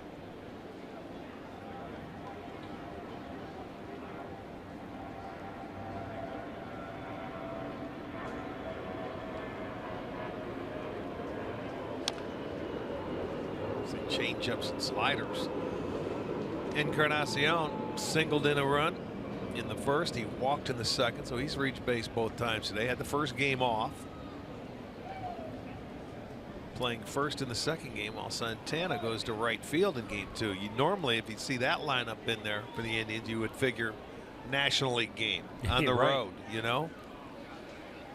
Oh, Edwin just destroyed a ball to deep left field and gone. Maybe as high as it was far. Man, that's home run number 31 for Edwin. 77th run driven in, and it's now 5-1 Cleveland. Yeah, I mean, when he hits them, there's no doubt, because you know, he doesn't leave anything in the bag. That's number 31. Listen to this. Hear right sounds of the game. Got a different sound to it. There's one more quick run for the Indians. Now Carlos Santana drove in a run with a double and scored in the first.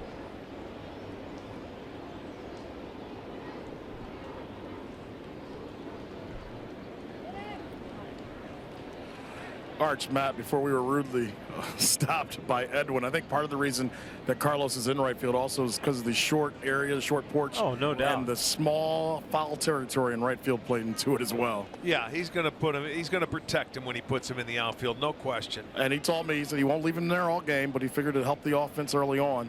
He wanted him out there, one of his best right-hand bats in there against their lefties early. Well, what did he tell you before the game? You know, let's get greedy. Right. Well, he's getting greedy, and then you have the lead, and then he can definitely change his defense. The 1-1. Andre, any word on Geyer down there? So nothing as of yet. I haven't seen him, but I'm working on something. I know I caught that ball in left field. I'm not sure if it was his face or his upper neck area, but I'm working on trying to find something out right now as we're talking. All right. 2-1 pitch down low. I mean, he definitely hit the ground hard. Looked like a little bit of an awkward landing, so that very well could be the reason he's out of the game. Well, remember, he broke back and then had to really come in at the last end and that dive. So maybe something while he was diving got him.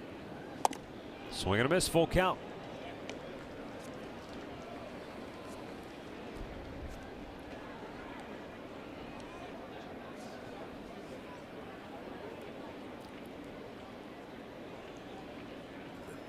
Chasing Shreve, the left-hander.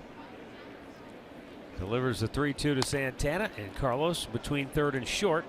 Gregorius with the long throw pulled him off the bag, and Santana has an infield single. Yeah, there's another one. That's another play for a shortstop that's just a little bit out of his range to where he can make a throw accurately.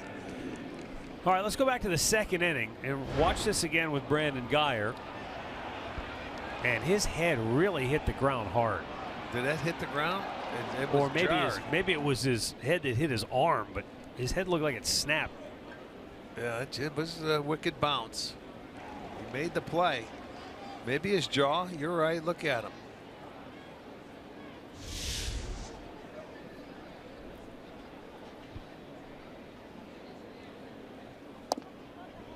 Yandy Diaz takes a strike, a 2-run single back in the first inning, grounded out his last time up. This is the part of the game, Matt, where you want to add on, and one swing helped him early.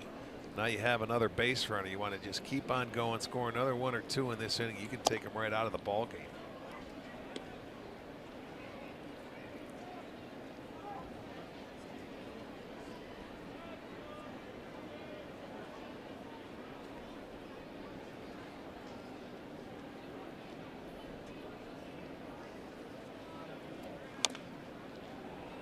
Yandy rolls one foul. Yeah, this guy is more deception than anything when he closes up that stance and then tries to hide the ball, and there's a lot of off-speed pitches, a lot of change-ups, breaking balls. Tries to get you out on the front foot.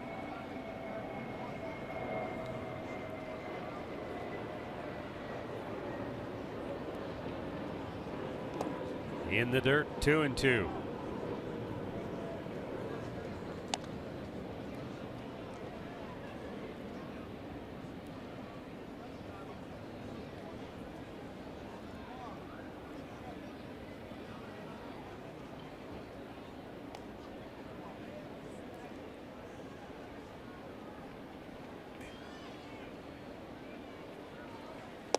That's outside. He's really nibbling here. Full count.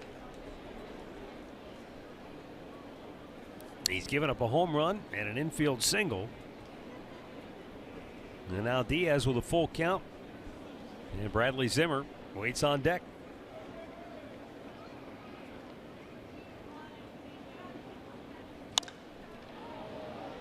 To right. Back goes Judge onto the warning track and pulls it down.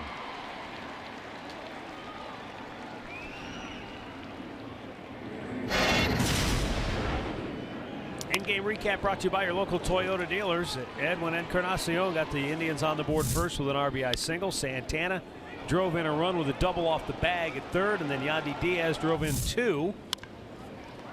And it was 4-0 Cleveland. 6 batters into the game. Yankees got a run in the second. And Edwin Encarnacion's 31st home run of the year here in the 5th got that run back. Bradley Zimmer's first at bat tonight. Zimmer hit a double off Shreve in the 9th inning in game 1 of this series and had an RBI.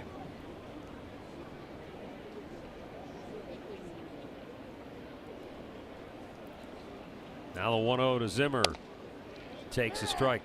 I think Andre has some information on Guyer. Brandon Guyer left with a neck strain, and he just left the game for precautionary measures. Okay. We'll have a little bit more after the game, but it was a neck strain. So all right, that's the call. It looked like it when we looked at it in slow motion.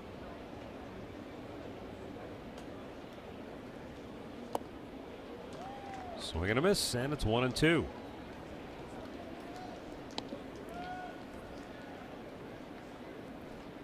Rick, the wind up, the delivery, the motion is different, but Shreve and Montgomery kind of similar in that a lot of off-speed stuff. Well, this guy's he's only thrown 5 fastballs since he's been in here, and he's got 20 pitches, so it's change-ups, little breaking balls, and you know he's nibbling. The master of deception. You know, and that's probably why that when he comes from his stretch, he's closed up to try and hide the ball as much as possible.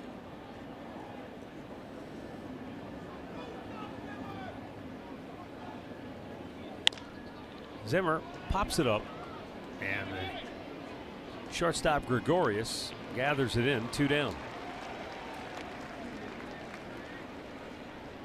Well, the college football season is here, and on Saturday, Miami will host Bethune-Cookman. The 18th ranked Hurricanes down in South Beach will host that game. It's a 12:30 kickoff. You can see it on Sports Time Ohio.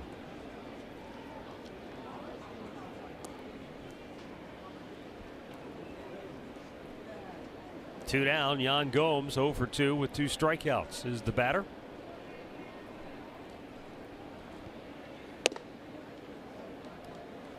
Well, he's glad to get Montgomery out of there because Montgomery had him swinging at the breaking ball down in the dirt where he was bouncing it around home plate, and he was able to get Yan to swing a couple of times. So see if he can, with somebody different out there, keep this inning going. There you go. Take that one.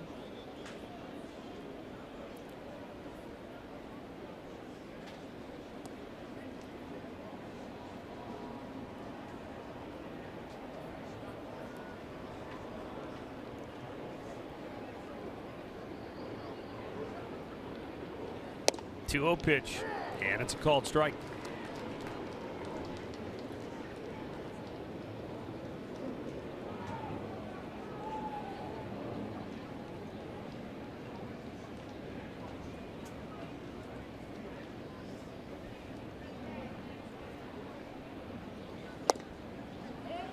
And Gomes very patient this at bat. Well, remain patient because you'll probably see a 3-1 changeup here.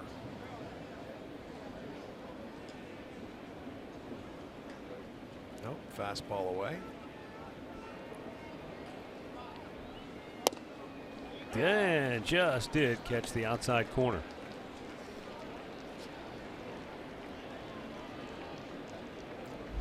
Good 3-1 pitch at the knees on the outside edge.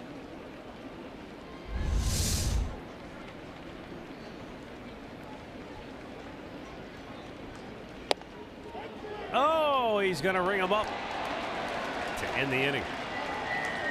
Edwin Encarnacion with his 31st home run of the season as the Indians up 5-1, middle of the 5th.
The 5th here for New York. Then Austin Romine, and then the top of the order. Action in the Cleveland bullpen as Ryan Merritt starts to work here in the 5th inning. Merritt, 59 pitches on the night. Number 60 is in there for a strike.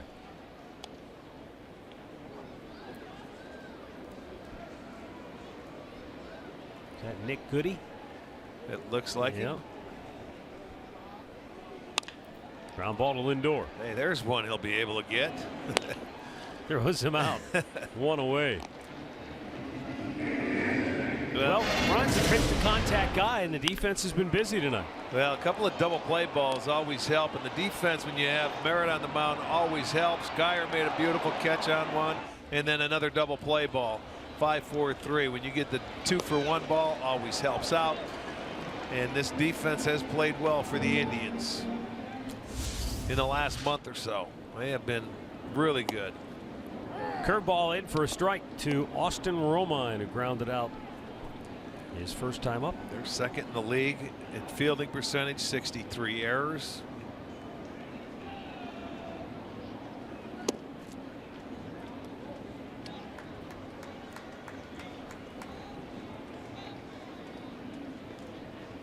And that's what happens when you have a pitching staff like the Cleveland Indians that throw strikes. They like to pitch from in front in the count. The guys are always swinging the bats. In comes Santana. And he makes the catch for out number 2.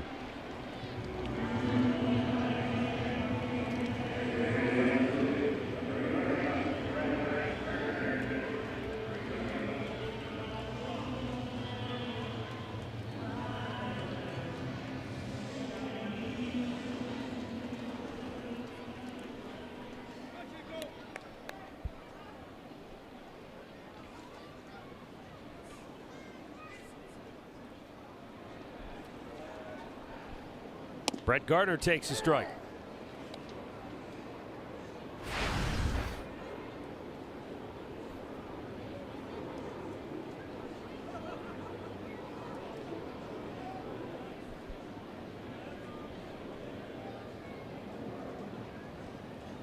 There's an old saying that predates the era of the designated hitter for pitchers who are suffering from a lack of run support. And it goes something like this, where hey, sometimes you got to go out, pitch a shutout, and hit a home run. And that's exactly what Steven Strasburg did tonight. Get out of here. He went the distance, shut out the Marlins, and hit a solo home run to give himself a 1-0 lead. They added on after that. Oh, okay. And he wins it by a final count of 4-0. Good for him. That's right. How about that, though? He hits a home run. Okay, I've got all I need. That's called doing it yourself. Strasburg now 11-4 on the year for the Nationals. Gardner checks and just missing. I think Merritt thought he had one there. He was taking the walk into the dugout.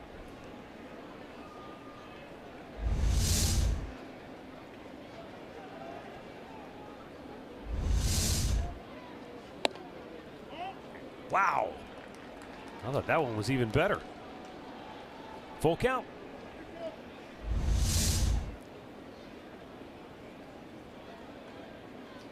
You know, with his control, he can just put it off the plate and tease you as a hitter, that's for sure. And he beats it into the ground. Ramirez, he can't come up with it, and an error allows the Yankees to extend the inning. Yeah, he let that ball play him a little bit. He broke back and he wanted to have quick hands. Instead of continuing to come in, he stayed back on it. Got caught on his heels a little bit, just didn't field it cleanly. He actually hit him on the leg. So that'll be an error for Hosey. And the 64th for the Indians.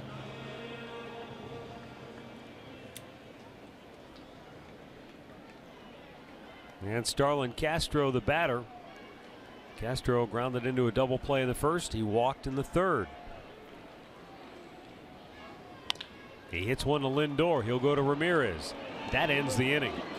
So Merritt picks up Ramirez, and we move on to the 6th with the Indians in front 5-1.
Tribe Rewards.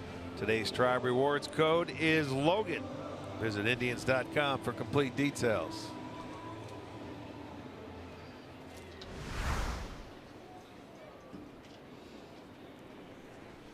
Eric Gonzalez will lead off the 6th inning for Cleveland. He walked in the first, flight out in the 4th inning. Jason Shreve delivers, and a swing and a miss. Jordan Montgomery started for New York, went 4 innings, allowed 4 runs on 6 hits, walked 3, struck out 5. Shreve gave up a home run to the first batter he faced last inning. That was Edwin Encarnacion.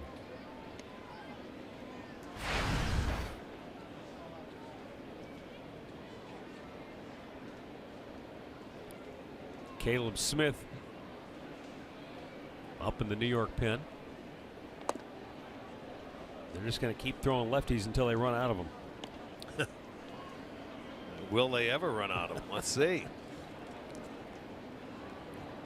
Well, I don't think they're going to pitch Chapman unless they. Well, we haven't seen him in 3 days, so maybe they'll have to get him an inning of work before they play the Red Sox. You know what? You're right, though. That's a good point.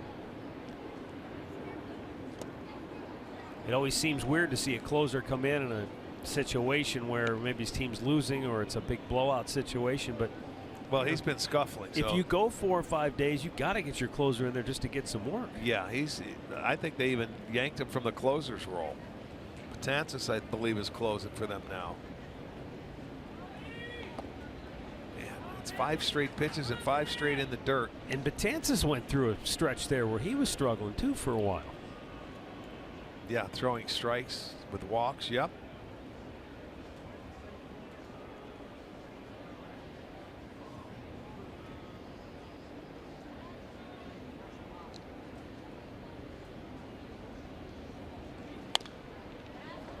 Back out of play.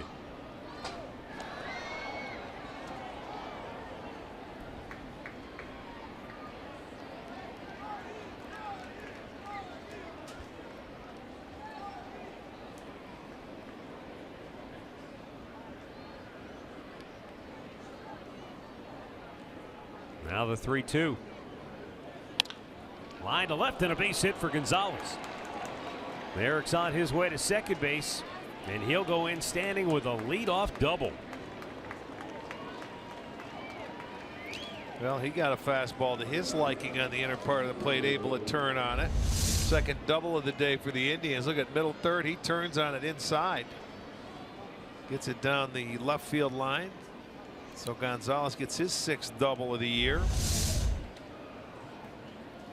Going back to the top of the lineup, see if they can get him over and get him in.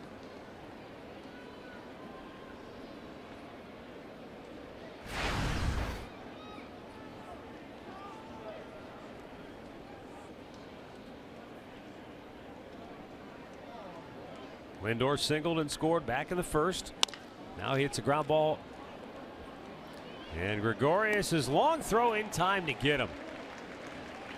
Now, the difference there in between that play and some of the ones that Lindor's had to make is that Gregorius didn't have to go deep into the hole. He was still on the dirt. He stayed behind it and he was coming in toward the baseball.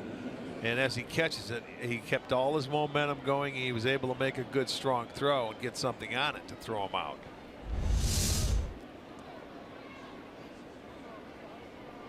Yeah, when you have to go laterally or back towards that grass and you got a guy that has better than average speed, it's awfully tough to throw him out at first base.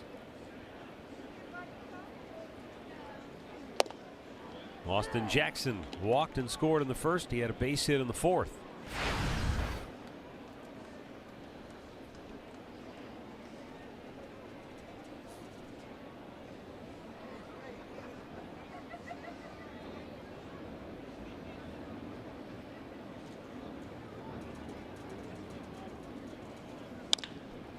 He launches one to center field. Hicks going back, still going back. Can't make the play. Hits off of his glove. Gonzalez will score. Jackson into second base with an RBI double, and it's 6-1 Cleveland. Yeah, he was fooled on that ball, and not normally a center fielder is Hicks. He made the wrong turn on that ball, and when he got turned around, let's watch it. This was smoked, and now he goes, and then he turned the other way and has to turn back. He originally broke the right way, but he didn't trust himself, and the ball will go off his glove right there and bounce, and I don't know how they're going to score it. He gave him an error. That's horrible. Guy wasn't under the ball at all. Went off the end of his glove. Yeah, he turned the right way originally and then tried to turn around again, and then he messed himself up. Well, maybe the Indians will have to appeal that one, but in any event, it's a 6-1 Tribe lead, and the Yankees make yet another pitching change.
Jason Shreve here in the 6th inning with what has now been ruled an RBI double for Austin Jackson. The official score changing his decision. He saw you were upset. Well, and I'll tell you, I think he was afraid of you, and he changed oh, it. stop it. Here's Jose Ramirez, who is 0 for 3 and takes a strike. Caleb Smith.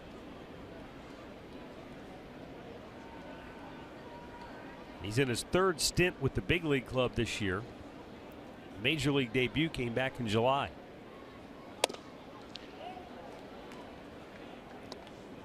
He started the year at Double-A and then was moved up to Scranton Wilkes-Barre, the Triple-A club.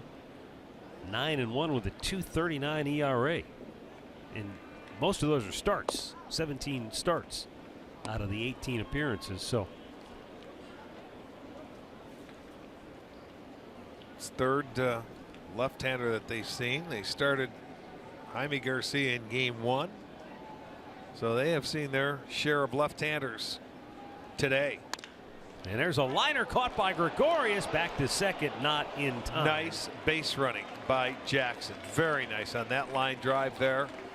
Ball hit on the nose, and normally, you know, instinct will tell you to let's go, try and score on a base hit, but he catches the ball, so you freeze. And that's exactly what Jackson does. He freezes to get back. He knows, even though you have a lead 6-1, you don't want to give him up an extra out when you're in scoring position. Now that gives Encarnacion a chance to drive you home. So good base running by Austin.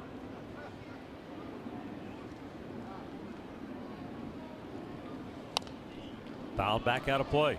Notice all these left-handers for the Yankees with change-ups. A lot today.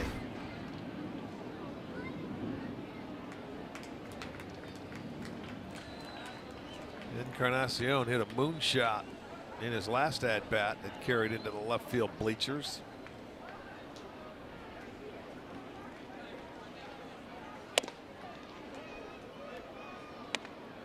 One ball, one strike.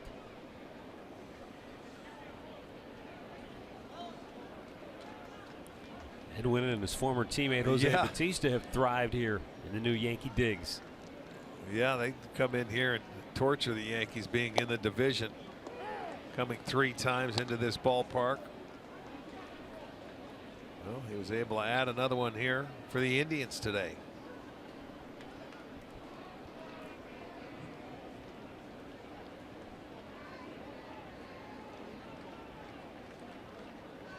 And the 1-2 is down low. He did not go, and it's 2-2. Encarnacion was the first one to ask. Check, check. They did. He didn't. Watch his left arm point to the first base umpire as he checks. No, I didn't go. I don't know if Miguel Cabrera was the first to do that, but he was the first one we noticed. Yes, that we saw do it. Right. There are a couple guys do it. It's I think it's pretty funny. Out of play. But when you think about it, we see hitters complain when the home plate umpire calls it and they don't check. So he asked before the catcher even asked. Guys, you'd think he would be careful with it. On Saturday when we didn't do the game, Edwin did that and he was actually struck out. Oh yeah, he asked the first base umpire and he K'd him. He couldn't believe it. Sometimes you win, sometimes you lose. Well, he goes down hacking, and that ends the inning. We'll go to the bottom of the 6th inning. The Indians extending their lead.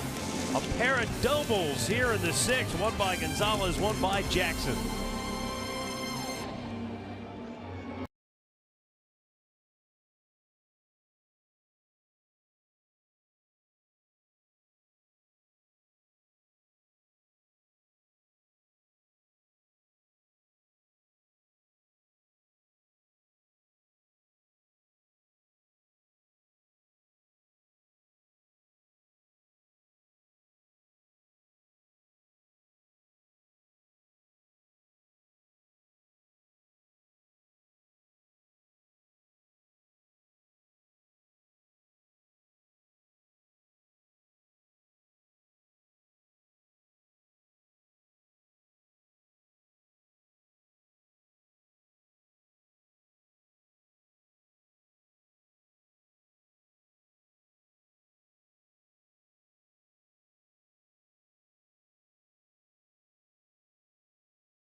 And Merritt turning in another really solid performance here tonight.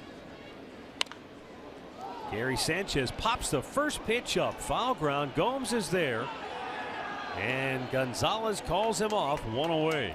Yeah, good job. Ryan Merritt just goes out there, he throws strikes. He keeps you off balance. He runs a fastball in on you. He'll change up away, throw you a breaking ball. He trusts his defense, Matt. And when you can go out there like they did today and put 4 on the board in the first, it makes him relax. He's never pitched against the Yankees, and he comes out there and he just changes speeds. And now it's like stealing outs. Now, if you can give you 5 innings and you can get to that bullpen with a lead, then everything after this is just like it's gravy. And that's what he's been able to do in his last start against Kansas City, 6 2/3. That was a career high. Yeah, he had Nick Goody up, warming and ready last inning. Didn't need him. And now here in the 6th, I think he's got somebody up out there in the bullpen. Craig Breslow, maybe, Breslow, just in case. It looks like it. Bird would be the guy you're thinking about in this situation, but because if he gets down to it, unless it's Gregorius. Oh, he's got Joe Smith up there as well. Oh, he just got up, I think, behind him. I didn't even see him. They are a little ways away. They're a cab ride away from us.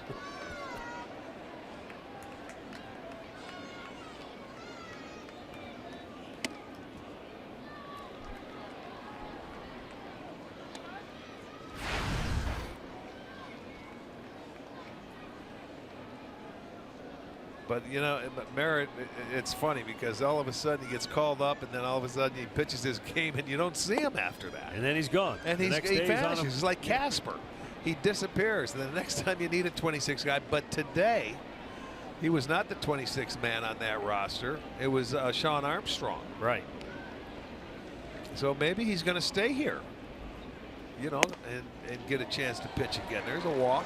Only the second walk of the game for him. And here comes Tito. Yep. So anything after that fifth, you knew it was going to be close. So the Indians up 5. Tito's going for the kill. He wants to win this, sweeps the doubleheader. Yes, he does. And let the guys enjoy an off day in Detroit. But they still have some work to be done. Timeout here in New York. And we'll be right back.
Top.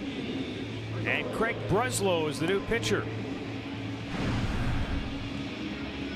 Breslow, 31 appearances on the year.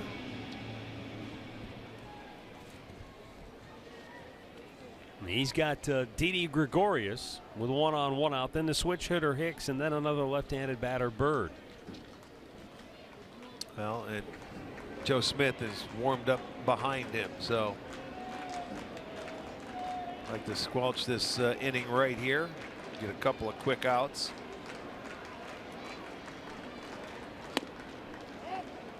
And that's ball 1.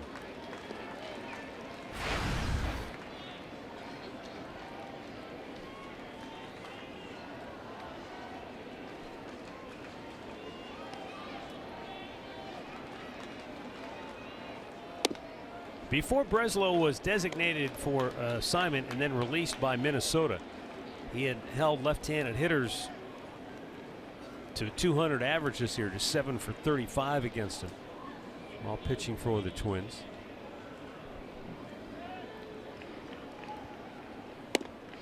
Tied him up. And it's 2-1.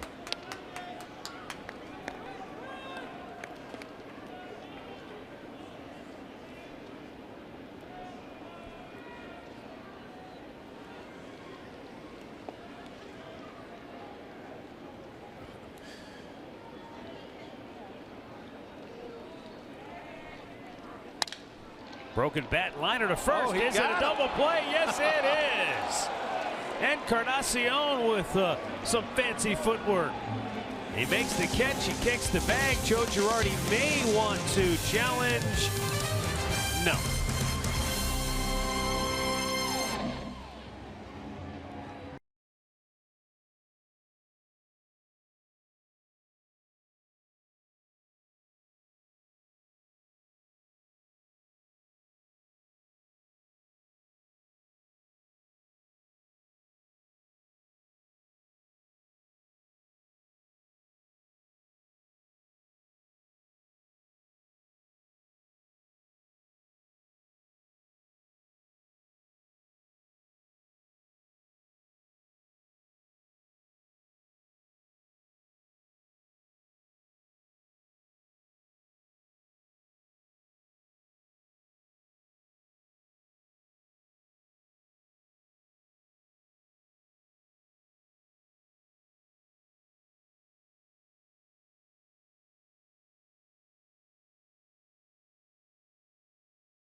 to you by the injury lawyers at Elk & Elk. Proud partners of the Cleveland Indians. Call 1-800-ELK-OHIO. By the stylish 2017 Kia Optima. And by Homerama 2.0. Presented to you by the Home Builders Association of Greater Cleveland.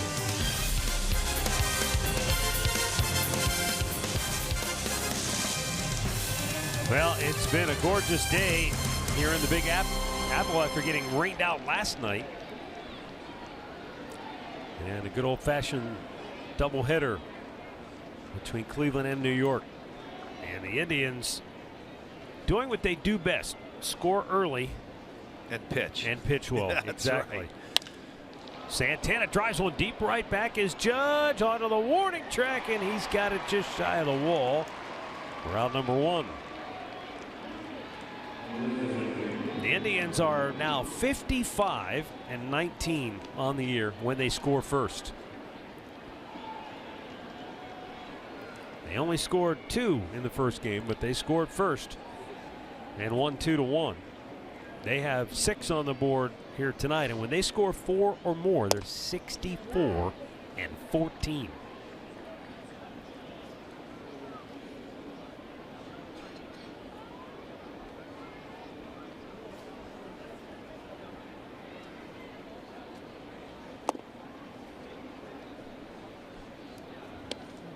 Now just think about this for a second. So the Indians are 50 games over 500 when they score 4 or more. Right. The Dodgers are 52 games over 500, period. Yeah, I know. I know. Well, they've had that kind of year. Everything has gone their way, but they have lost their last 3 games. But they're having a year. They're over 90 wins, for goodness sakes. 1-2 pitch to Yandy Diaz is inside. That complete game shutout for Steven Strasburg pushes Washington to 30 games over 500 at 81-51. And if the Indians win here, they go to 20 games over 500. Now that Washington team you're talking about, that's a team that's starting to get healthy again. They're getting their injured players back. Yeah. Trey Turner just came back yesterday. Remember, they lost him, and he's that exciting leadoff man that they have. And Bryce Harper will be back in a while. So that they have to get everybody back and get rolling before the playoffs too. That could be a very dangerous team. They're talented. Jason Worth just came back to that lineup.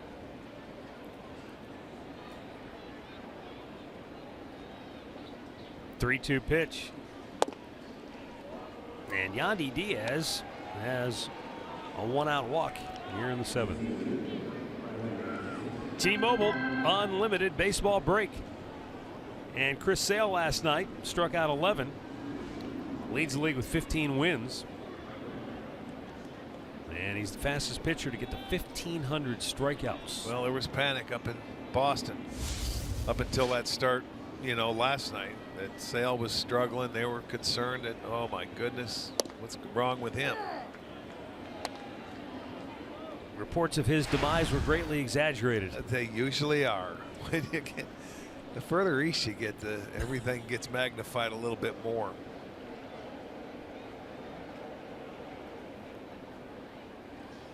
Zimmer looks, it's outside, and it counts as 1-1. Well, I don't know this to be a fact, but it has seemed that no team has been immune to the injury bug this year. Right. Maybe the Dodgers. I don't know. No, they were hurt. No, they're not. Line to left, and it's caught by Gardner. And we've detailed it obviously extensively here as the Indians have dealt with injury after injury after injury, and they really piled up here in the last month. But as we look around baseball, we go from city to city. You see every team has, got a couple, not just fringe players, but key guys that missed time or are currently down. As everybody's going through a tough part of their schedule right now, and you're doing it without all your players, it's a tough thing to do. And we look at it ourselves and say, well, we got a tough part here we got to get through. Well, they've been able to do that. Gomes and do it very well. They're looking to go 19-9 in the month of August with tomorrow off to celebrate it if they can close this one out here. and that's their best month all year. And we thought it was going to be the toughest part of their schedule, which it probably was. Yan sends a high drive, deep right field. Judge is out of room. It's out of here. Yan Gomes with an opposite field. 2-out, 2-run homer. And that might just be the knockout punch. 8-1 Cleveland. Well, Yan has had a tough day to that swing right there. And he hits it at the right ballpark, down the line. With 2 outs, his 10th home run. He's into double digits now. That makes it an 8-1 ball game. Look at that swing. Right down the line. Beautifully placed.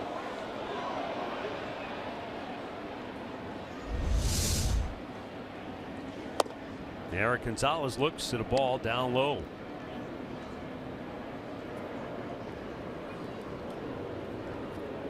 Yeah, their home run streak stopped at 9 in game number 1. I was just actually looking at that. I'm like, you know what? They didn't homer today in the first game. They did of the not. doubleheader. But they homered twice here in game 2. So can we change the stat instead of saying games, just say days? Yeah, well, that's true. There's 2 today.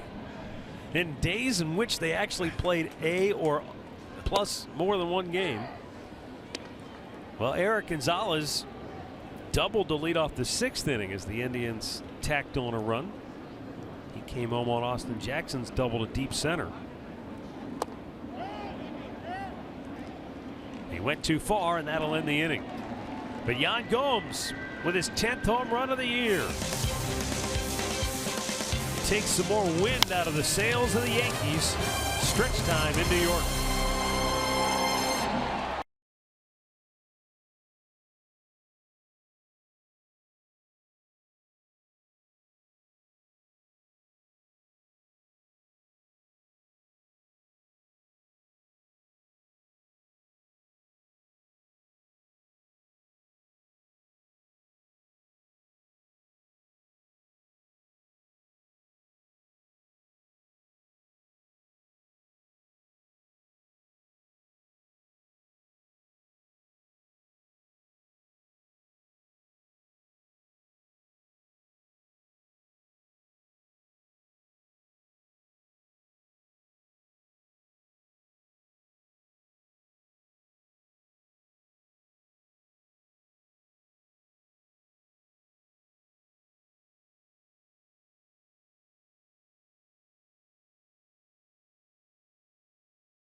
Been a few long nights as well, as his aunt lives down in the same area.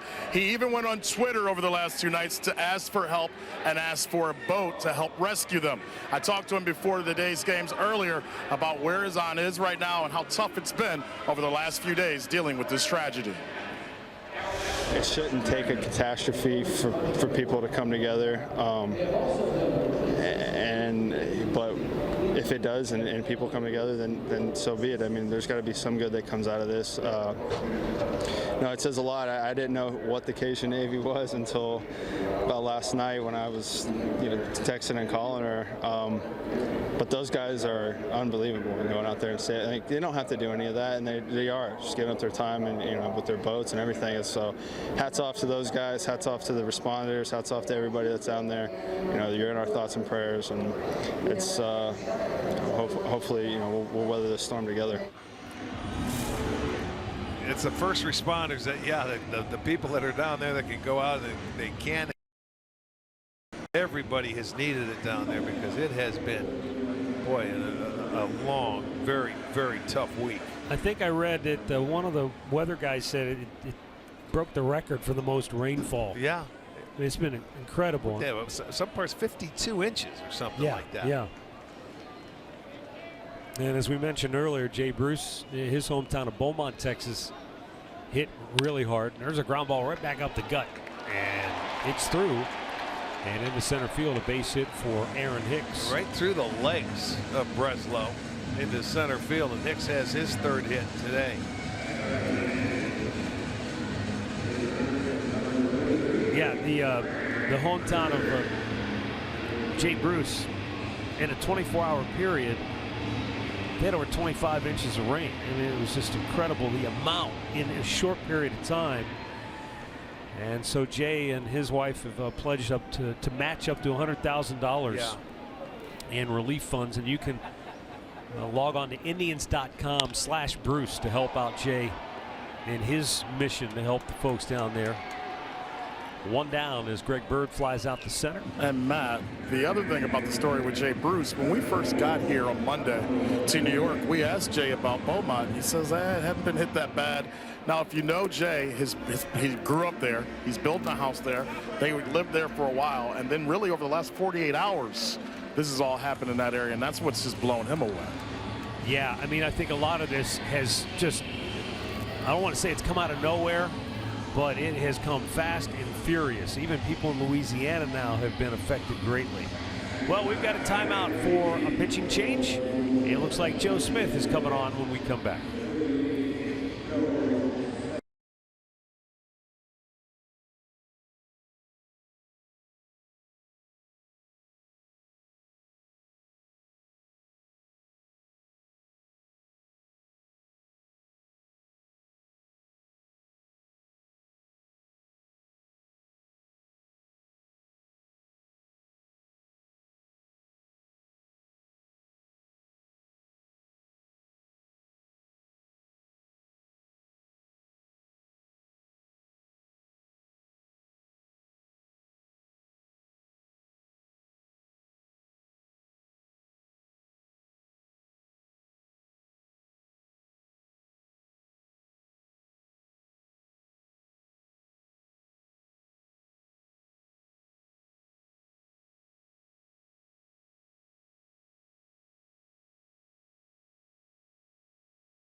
And again, if you joined us late, we talked about this earlier in the first game of the doubleheader. But here's the information. If you'd like to make a donation, Indians.com/Bruce. He's making sure all that money gets to those in need down in his hometown territory in Beaumont, Texas. And he and his wife have pledged to match up to $100,000 of the relief funds. So he's trying to do everything he can. And he's not alone. There are other guys around baseball that are trying to do their part as well. Yeah, and that's going to be a while. Oh, man. The cleanup and everything that's going to go on. I tell you what, I was really surprised as we watched Joe Smith dig in here to face Ronald Torres, and he misses for ball 1. I guess the Astros have already decided they're going back home. They're going to play after this series with the Rangers. I want to say Friday or Saturday. They're going to play a doubleheader. Today, I saw that their ballpark was open. They opened it up. Weak ground ball, and it will stay foul. I just wonder, with everything that's happened around that community, it would almost be just a very somber sort of setting. You would think so. Play a baseball game, right? I don't know. Hey, I understand they have to do what they have to do.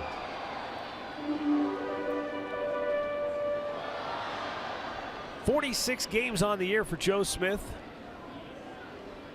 He has truly been a welcomed addition to this Indians bullpen. Another weak ground ball foul. And, you know, here's the other thing, Arch. We talked about before how well the Indians have played through this grueling stretch of the schedule. And a pretty good chunk of this without Andrew Miller. Well, that's the amazing thing to me. I briefly talked to a scout in between games, and he said, boy, you guys got a nice bullpen. I said, yeah, and Andrew Miller's not even part of it right now. Swung on and missed. Joe Smith strikes out Torres, 2 down. That's where you talked about Torres swinging at pitches out of the strike zone after he wore him out inside. Then you get ahead of him, and then you throw a pitch out over the plate where you can get him to chase it, as he does. Second out. And Austin Romine 0 for 2 tonight to the plate.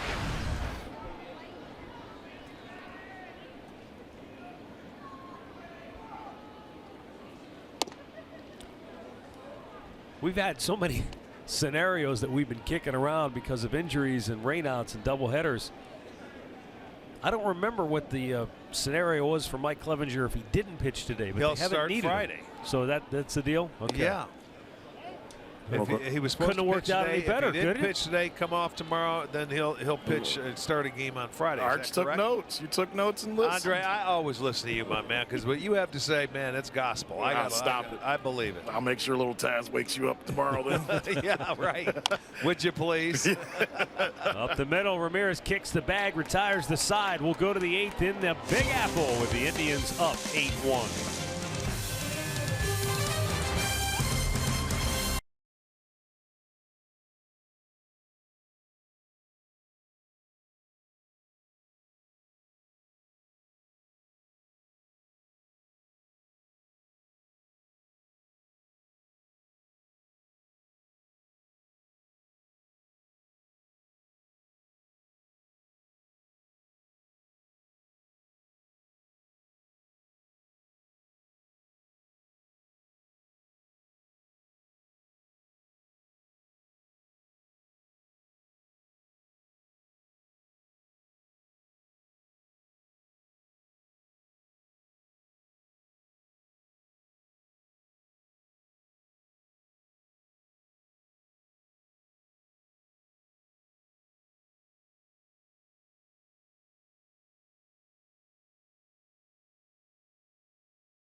Presented by authority of the Cleveland Indians and may not be reproduced or retransmitted in any form.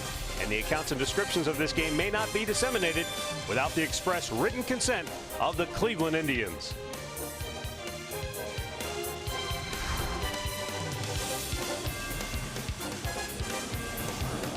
(8-1) Cleveland. And as we go to the 8th inning, the whole new left side of the defense for New York. Todd Frazier enters the game. He takes over at third. Ronald Torres goes from third base, and he moves into shortstop. So Didi Gregorius will get the rest of this ball game off. And then in the outfield, they've also made a couple of changes with Jacoby Ellsbury entering the game. He's in center, and Hicks goes from center to left. Brett Gardner will get the rest of this one off. Again, the Yankees welcome in Boston for 4 starting tomorrow night. And their slim hopes of catching the Red Sox may ride very well with how. There's a fly ball deep left field for Frankie Lindor, and it is gone to Souvenir City. Lindor with home run number 25, and he ties the Indians' record for most home runs by a shortstop in a single season. He joins Asdrubal Cabrera as the only Indian shortstops to reach that mark, and he extends the Indians' lead to 9-1. Yeah, and a nice easy swing where he got the barrel head of the bat out in front of a breaking ball, and it was an easy swing, and the ball just jumps off the bat. Congratulations, that ties. So the next one, he will take the lead, and he'll be in the record books. And pitch up and away. Watch the swing on this breaking ball. Kept his hands back enough and he went down and hit that. That was down. And look how easy. Oh, Adrian Beltre piece right there. He stayed with it. Well, that's already the 3rd home run that the Indians have hit now since the 5th inning.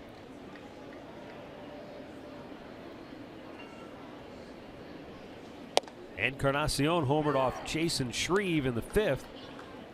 And now they've hit 2 home runs off Caleb Smith.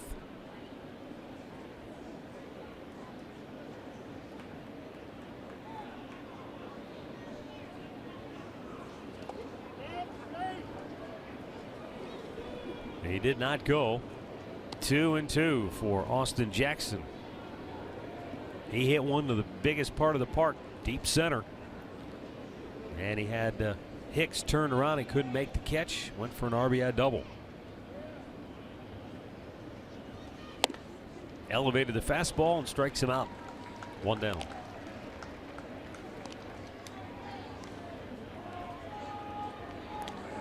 But yeah, you know, any shot the Yankees have of winning the East, they probably almost have to sweep Boston. Well, that's what we were saying. This is their most important series of the year, because if they don't, and you know, Boston comes in here and they split, their hopes for the Eastern Division title, that's pretty much gone. Yeah, I would think so.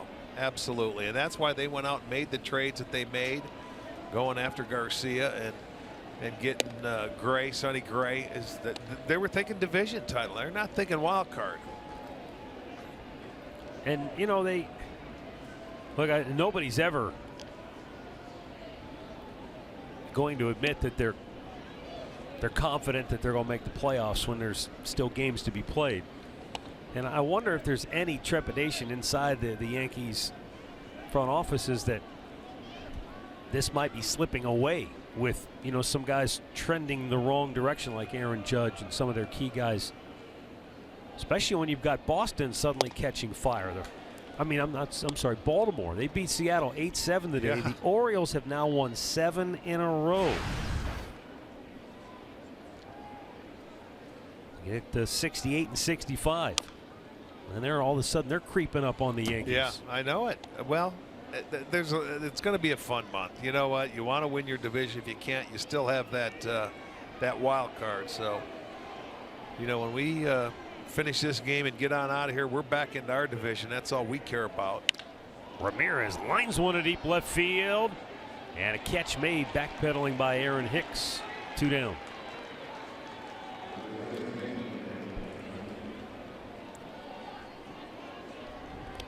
And up comes Edwin Encarnacion.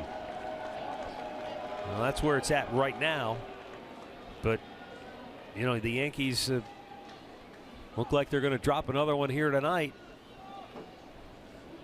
And if, let's say, Boston comes in here and really does a number of them on them, all of a sudden their schedule comes into play where they're going to be playing Baltimore and Tampa and everybody in their division that's, you know, that's going to be chasing it too. So Edwin with a fly ball and a left hand. That will do it. Another home run for the Indians.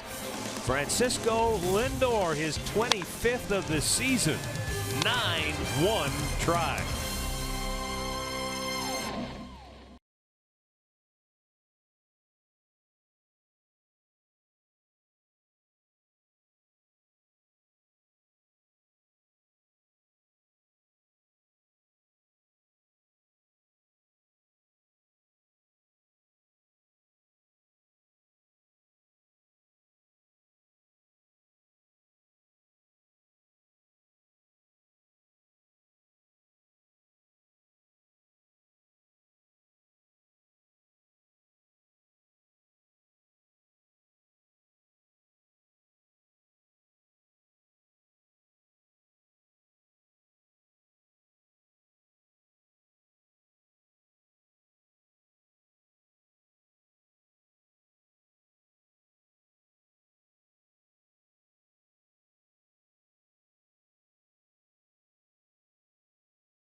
Edwin Encarnacion with an RBI single in the first. That got the scoring started. Then in the fifth, another one of his majestic home runs, his 31st of the year. And then defensively, Watch the quick feet. Catch and a kick for a double play. Yeah, that was a third double play that the Indians were able to get this game. Top of the order here in the 8th, and Jacoby Ellsbury batting for the first time as he came on for Brett Gardner. Giovanni Urshela enters the game. He takes over at third. Eric Gonzalez goes from third to short. Frankie Lindor will get the rest of this one out.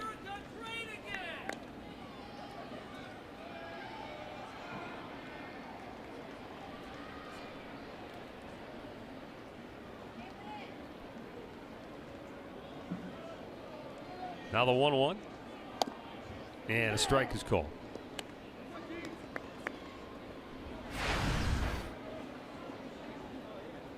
Tigers beat the Rockies in Denver 6-2. I think it was Justin Verlander that Yes, pitched. it was. Foul back.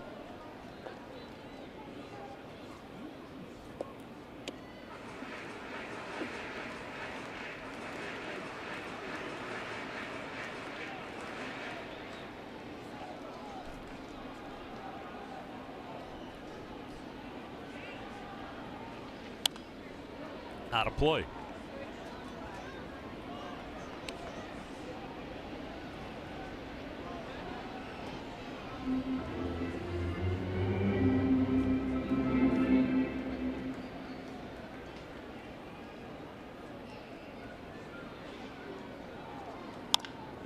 Weak ground ball to first. Santana will flip it, and Smith beats Ellsbury to the bag. 1 down. Hey, you can help people affected by Hurricane Harvey. Visit redcross.org or text the word Harvey to 90999. By doing that, you can make a $10 donation, and that enables the Red Cross to prepare for, respond to, and help people recover from this disaster. And Starlin Castro to the plate, 0 for 2 in the ballgame.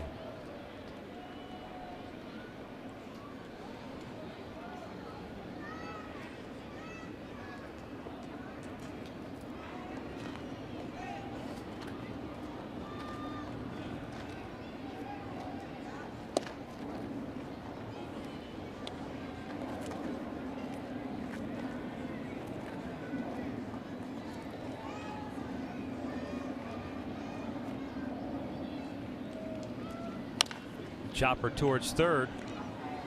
And Gio Urshela makes a perfect throw across. 2 down.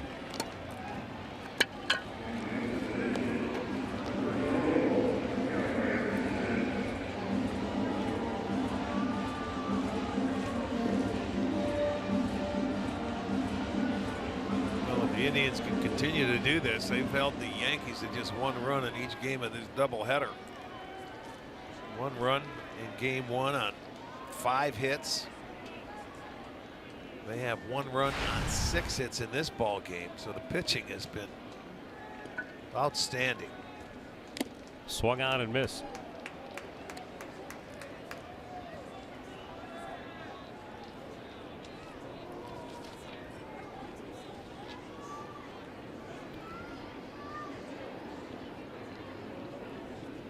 For their 19th win in the month of August,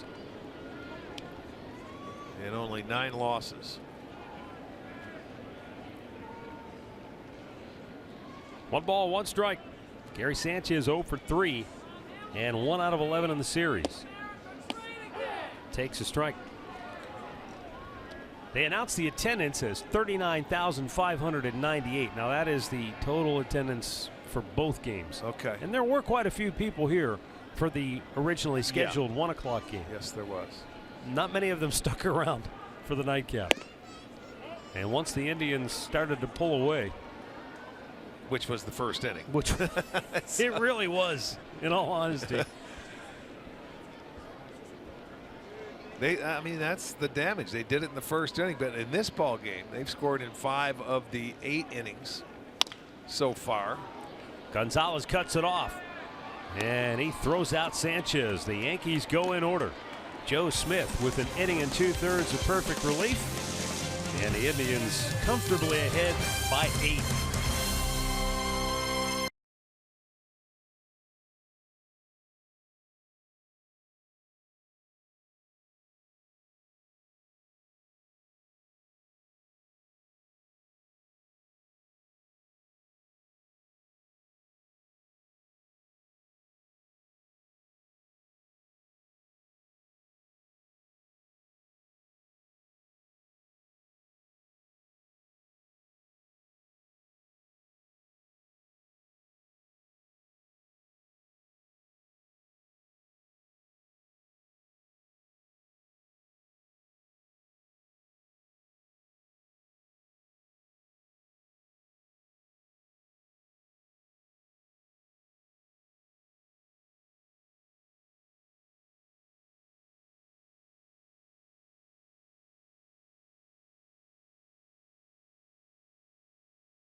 Al, the last time the Indians swept a 3-game series here in the Big Apple was 1989.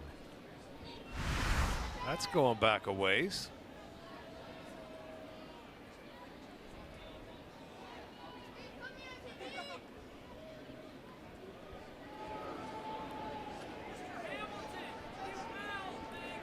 I think Santana forgot there was a left-hander on the mound. Yeah, he had his other, yes, he had his left-handed gear on. The 3 winning pitchers in that series for the Indians. Rich Yet, Not yet. Greg Swindell, and Candyman, Candiotti. All righty. We had a chance to see Swindell a little while back in Cleveland. Tom Candiotti now does radio for the Diamondbacks out in Arizona. And I don't know where Rich Yet is.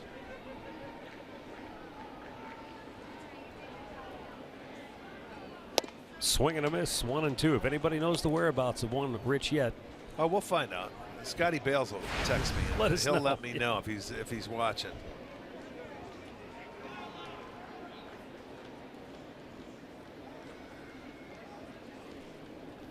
wow, here's a ground ball single in the left field by Santana. His third hit of the game.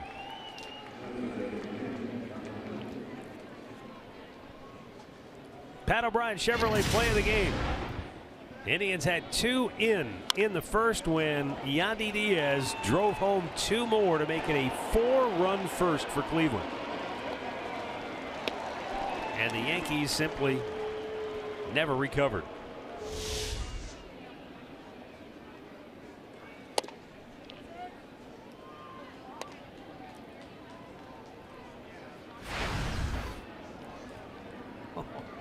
This is getting better. Yandy Diaz awaits the 1-0. It's down low.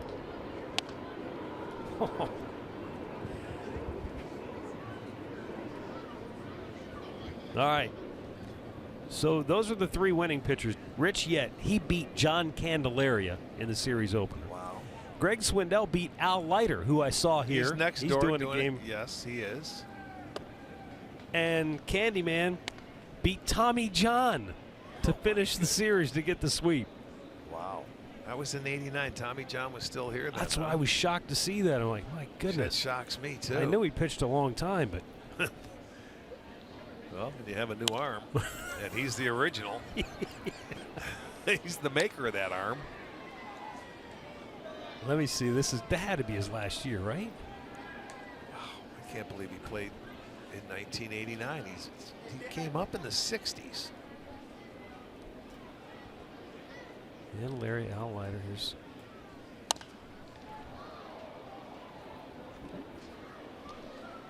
and That was his last year. Tommy John. Okay, it was. Yes, in You already- 1989. You already beat me to it. Yeah, he was like, I think 2-7. He started in 1963 I know. with the Indians and finished in 1989. And he missed inside. Boy, I tell you what, Diaz has had some terrific ABs in this whole series. There are 2 on to start the night.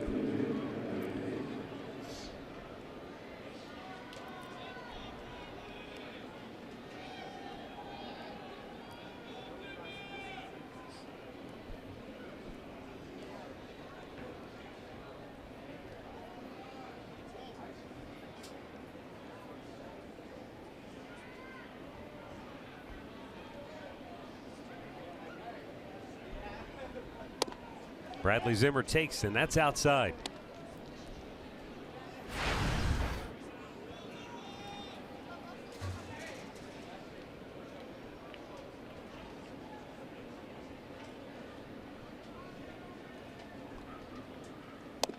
Well, it's pretty obvious that given the beating that the Indians are handing out here, Joe Girardi doesn't want to have to use any more of his bullpen. So he is hoping that Caleb Smith can get 3 more outs here in the 9th inning. And that may be the message that Larry Rothschild's going out there to deliver. Well, look, we're not getting anybody else up, so figure this out. Yeah. Throw strikes, get yourself a ground ball, let your defense turn a double play, and let's get out of here. Well, we may have spoken too soon. I see some stirring out on the bullpen. They may be getting somebody else up. Well, they had Betances up and throwing. I thought we might see him in the 9th, and I'm thinking that's why Santana might have had his left-handed gear on. He, playing right field, looked over there and saw the big man pitching. Uh-huh. So probably jogged in thinking that's who's going to come. Now Aroldis pitch. Chapman, I think, is Yes, getting up. Yeah, it is.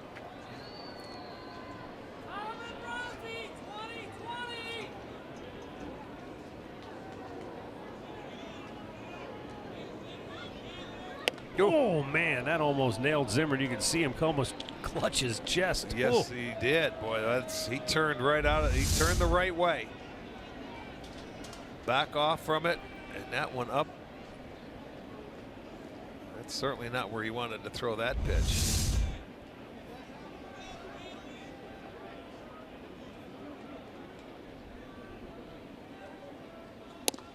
Good fastball in there for a strike.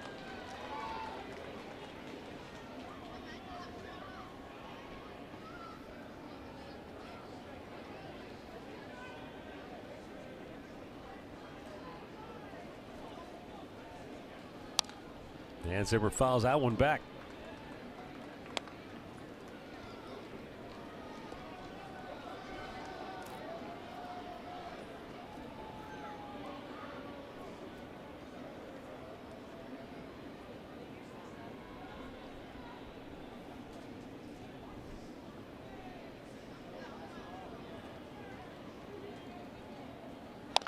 And a weak ground ball hit toward second base. And the flip to Torres gets the first out of the inning.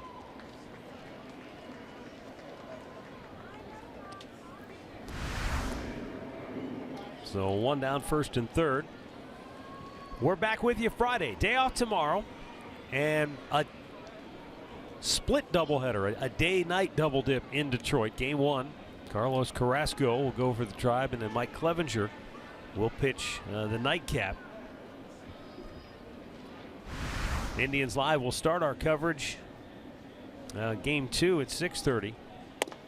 I sort of like the traditional double headers now, because you wait a half hour in between games and you get it started. Oh, I love it. As opposed to the 3-hour wait usually for the second game to start on the day-nighter.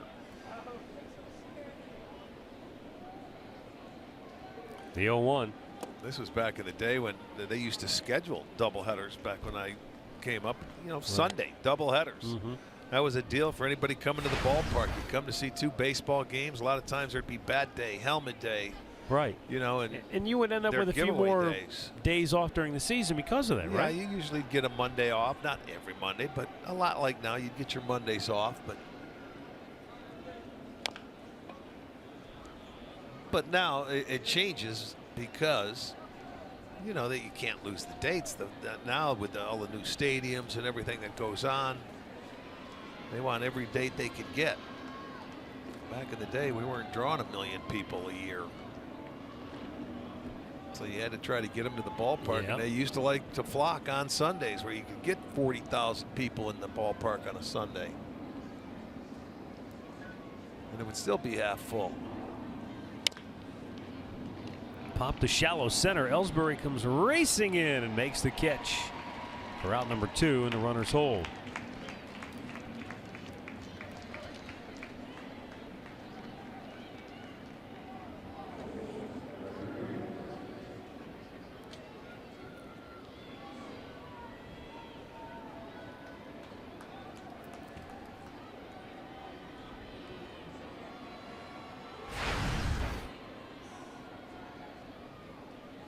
Eric Gonzalez doubled and scored back in the 6th.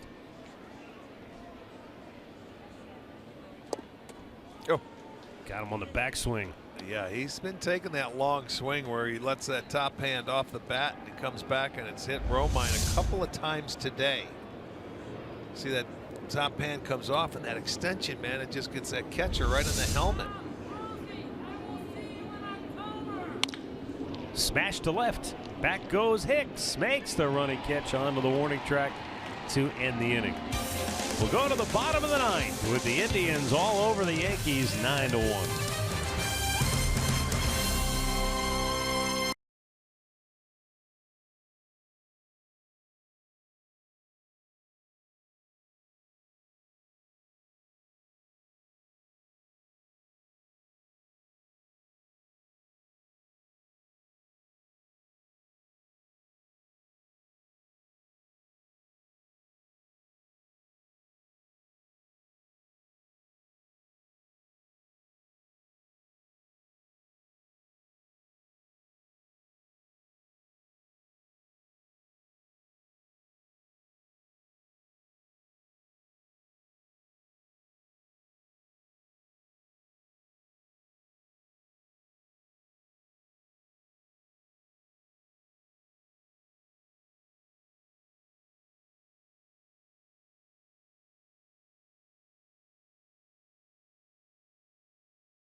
Montgomery, the guy will change the eye level. Well, the Indians spun his head around.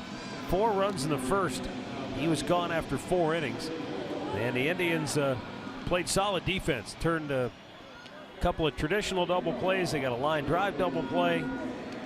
There was one error, but Merritt picked up Ramirez after he kicked that ball with 2 outs in the 5th inning. So really another solid performance all the way around here tonight, as the Indians try to close out their first sweep of New York here in Yankee Stadium since 1989. Yeah, Indians pitching staff looking to give up just 2 runs on 11 hits and 18 innings of work here today.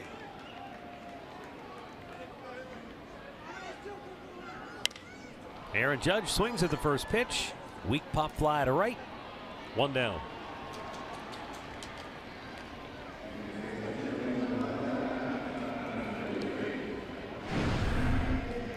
McAllister's 43rd appearance on the year.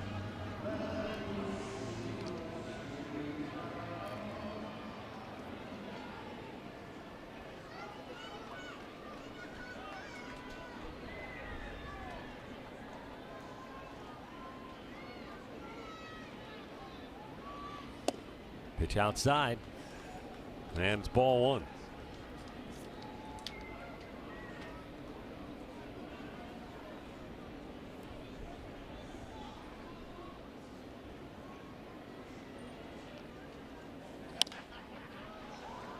Out of play, right side.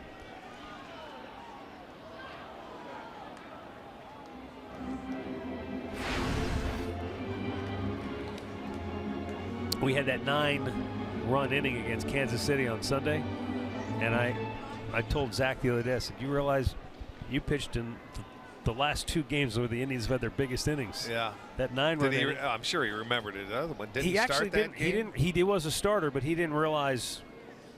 I'm sure he remembered it was a big inning, but didn't realize the connection. Yeah. That was the biggest inning since Gotcha. 10-run inning they had against Kansas City. But I said, well, you're the common denominator, so. Yeah, you were the beneficiary of those 10 runs.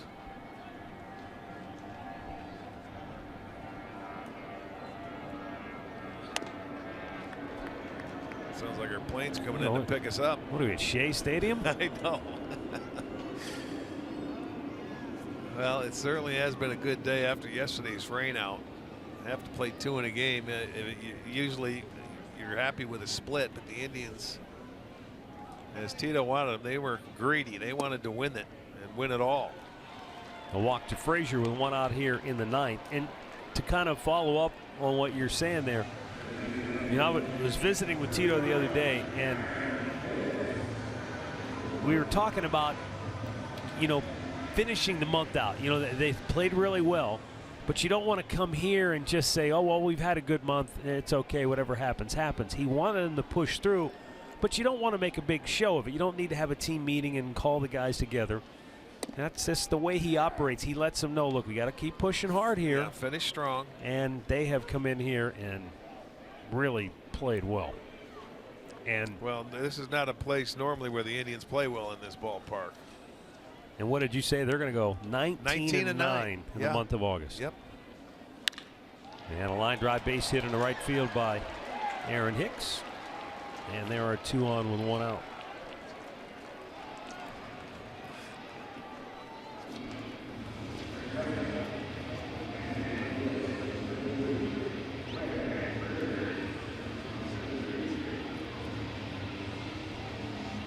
Well, if you remember right, the month of August began with the Indians having lost 3 in a row. They lost the last 2 games in July, 1 in Chicago, 1 in Boston, and then that second heartbreaking loss, the 12-10 back and forth fiesta at Fenway. And then the next game was rained out. And so as we limp back home to Cleveland, a lot of us were talking on the bus ride on the plane, this is going to be a really tough August. Look at all the opponents coming up. Team had lost 3 in a row. And it's been just flat out impressive the way they have come back.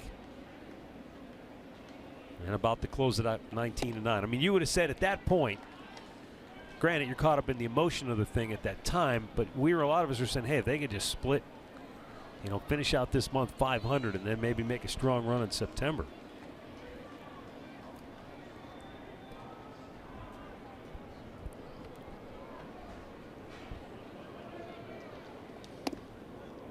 And a strike called to Greg Bird, who is 1 for 3 on the day and 1 for 10 in the series. He drove in New York's only run back in the second inning.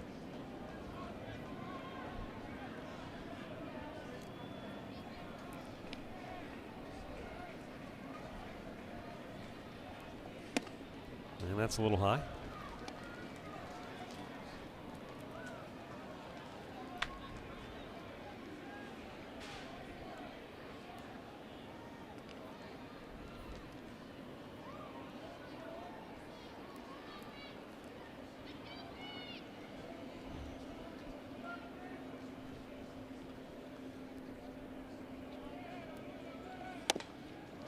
And that's outside, full count.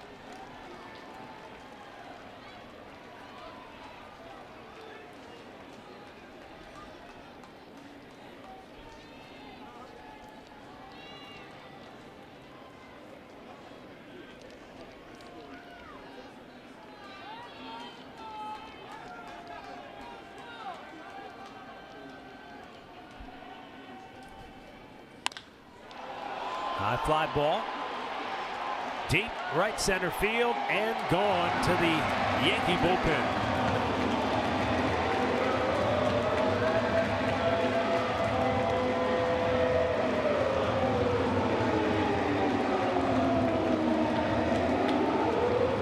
And just like that, it's a 9-4 ball game with 1 out in the ninth. Well, you have to throw him a strike in this situation. You're not going to walk him. He does. It's a fastball. And Bird hits it out of the ballpark. Watch this. Right down and in to the left-hander's wheelhouse. He gets his second home run. And it's a 3-pointer.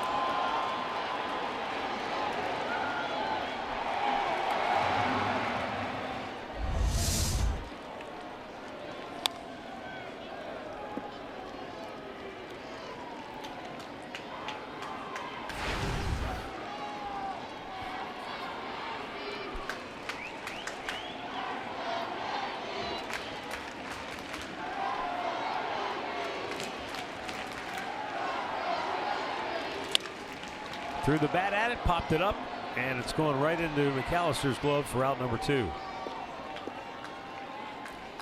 Well, not high enough where anybody could get to it but Zach McAllister. You get the second out.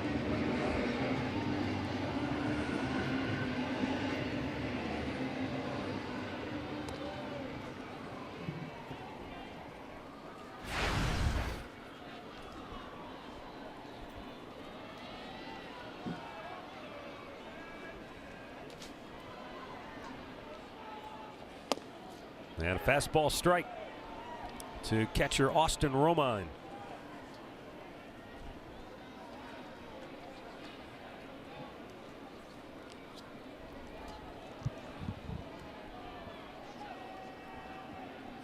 And McAllister with a little breaking ball, and it's 0-2.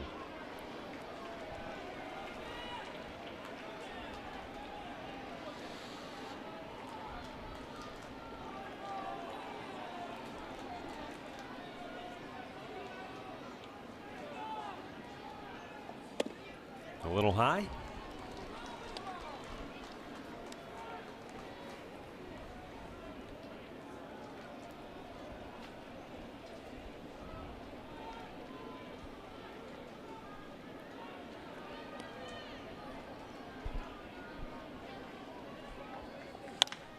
And a high fly ball foul out of play on the right side.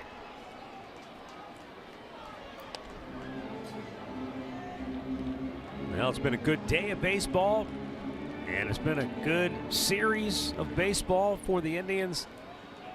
But most importantly, it closes out one heck of a month. And there is good reason to enjoy a laugh. The 1-2 popped him up. Who's going to take it? Urshela. And the ball game is over. The Indians sweep the Yankees here in New York for the first time since 1989. And the Indians have now won 16 out of their last 20 as they've reeled off 7 straight to close out the month of August. And they get to 20 games over 500 at 76-56 on the year. Ryan Merritt will be the winning pitcher. The loss will go to Jordan Montgomery. And the Yankees brace for a 4-game series against the Boston Red Sox beginning tomorrow with a mark of 70-62. And they have almost now been forced to have to sweep Boston to have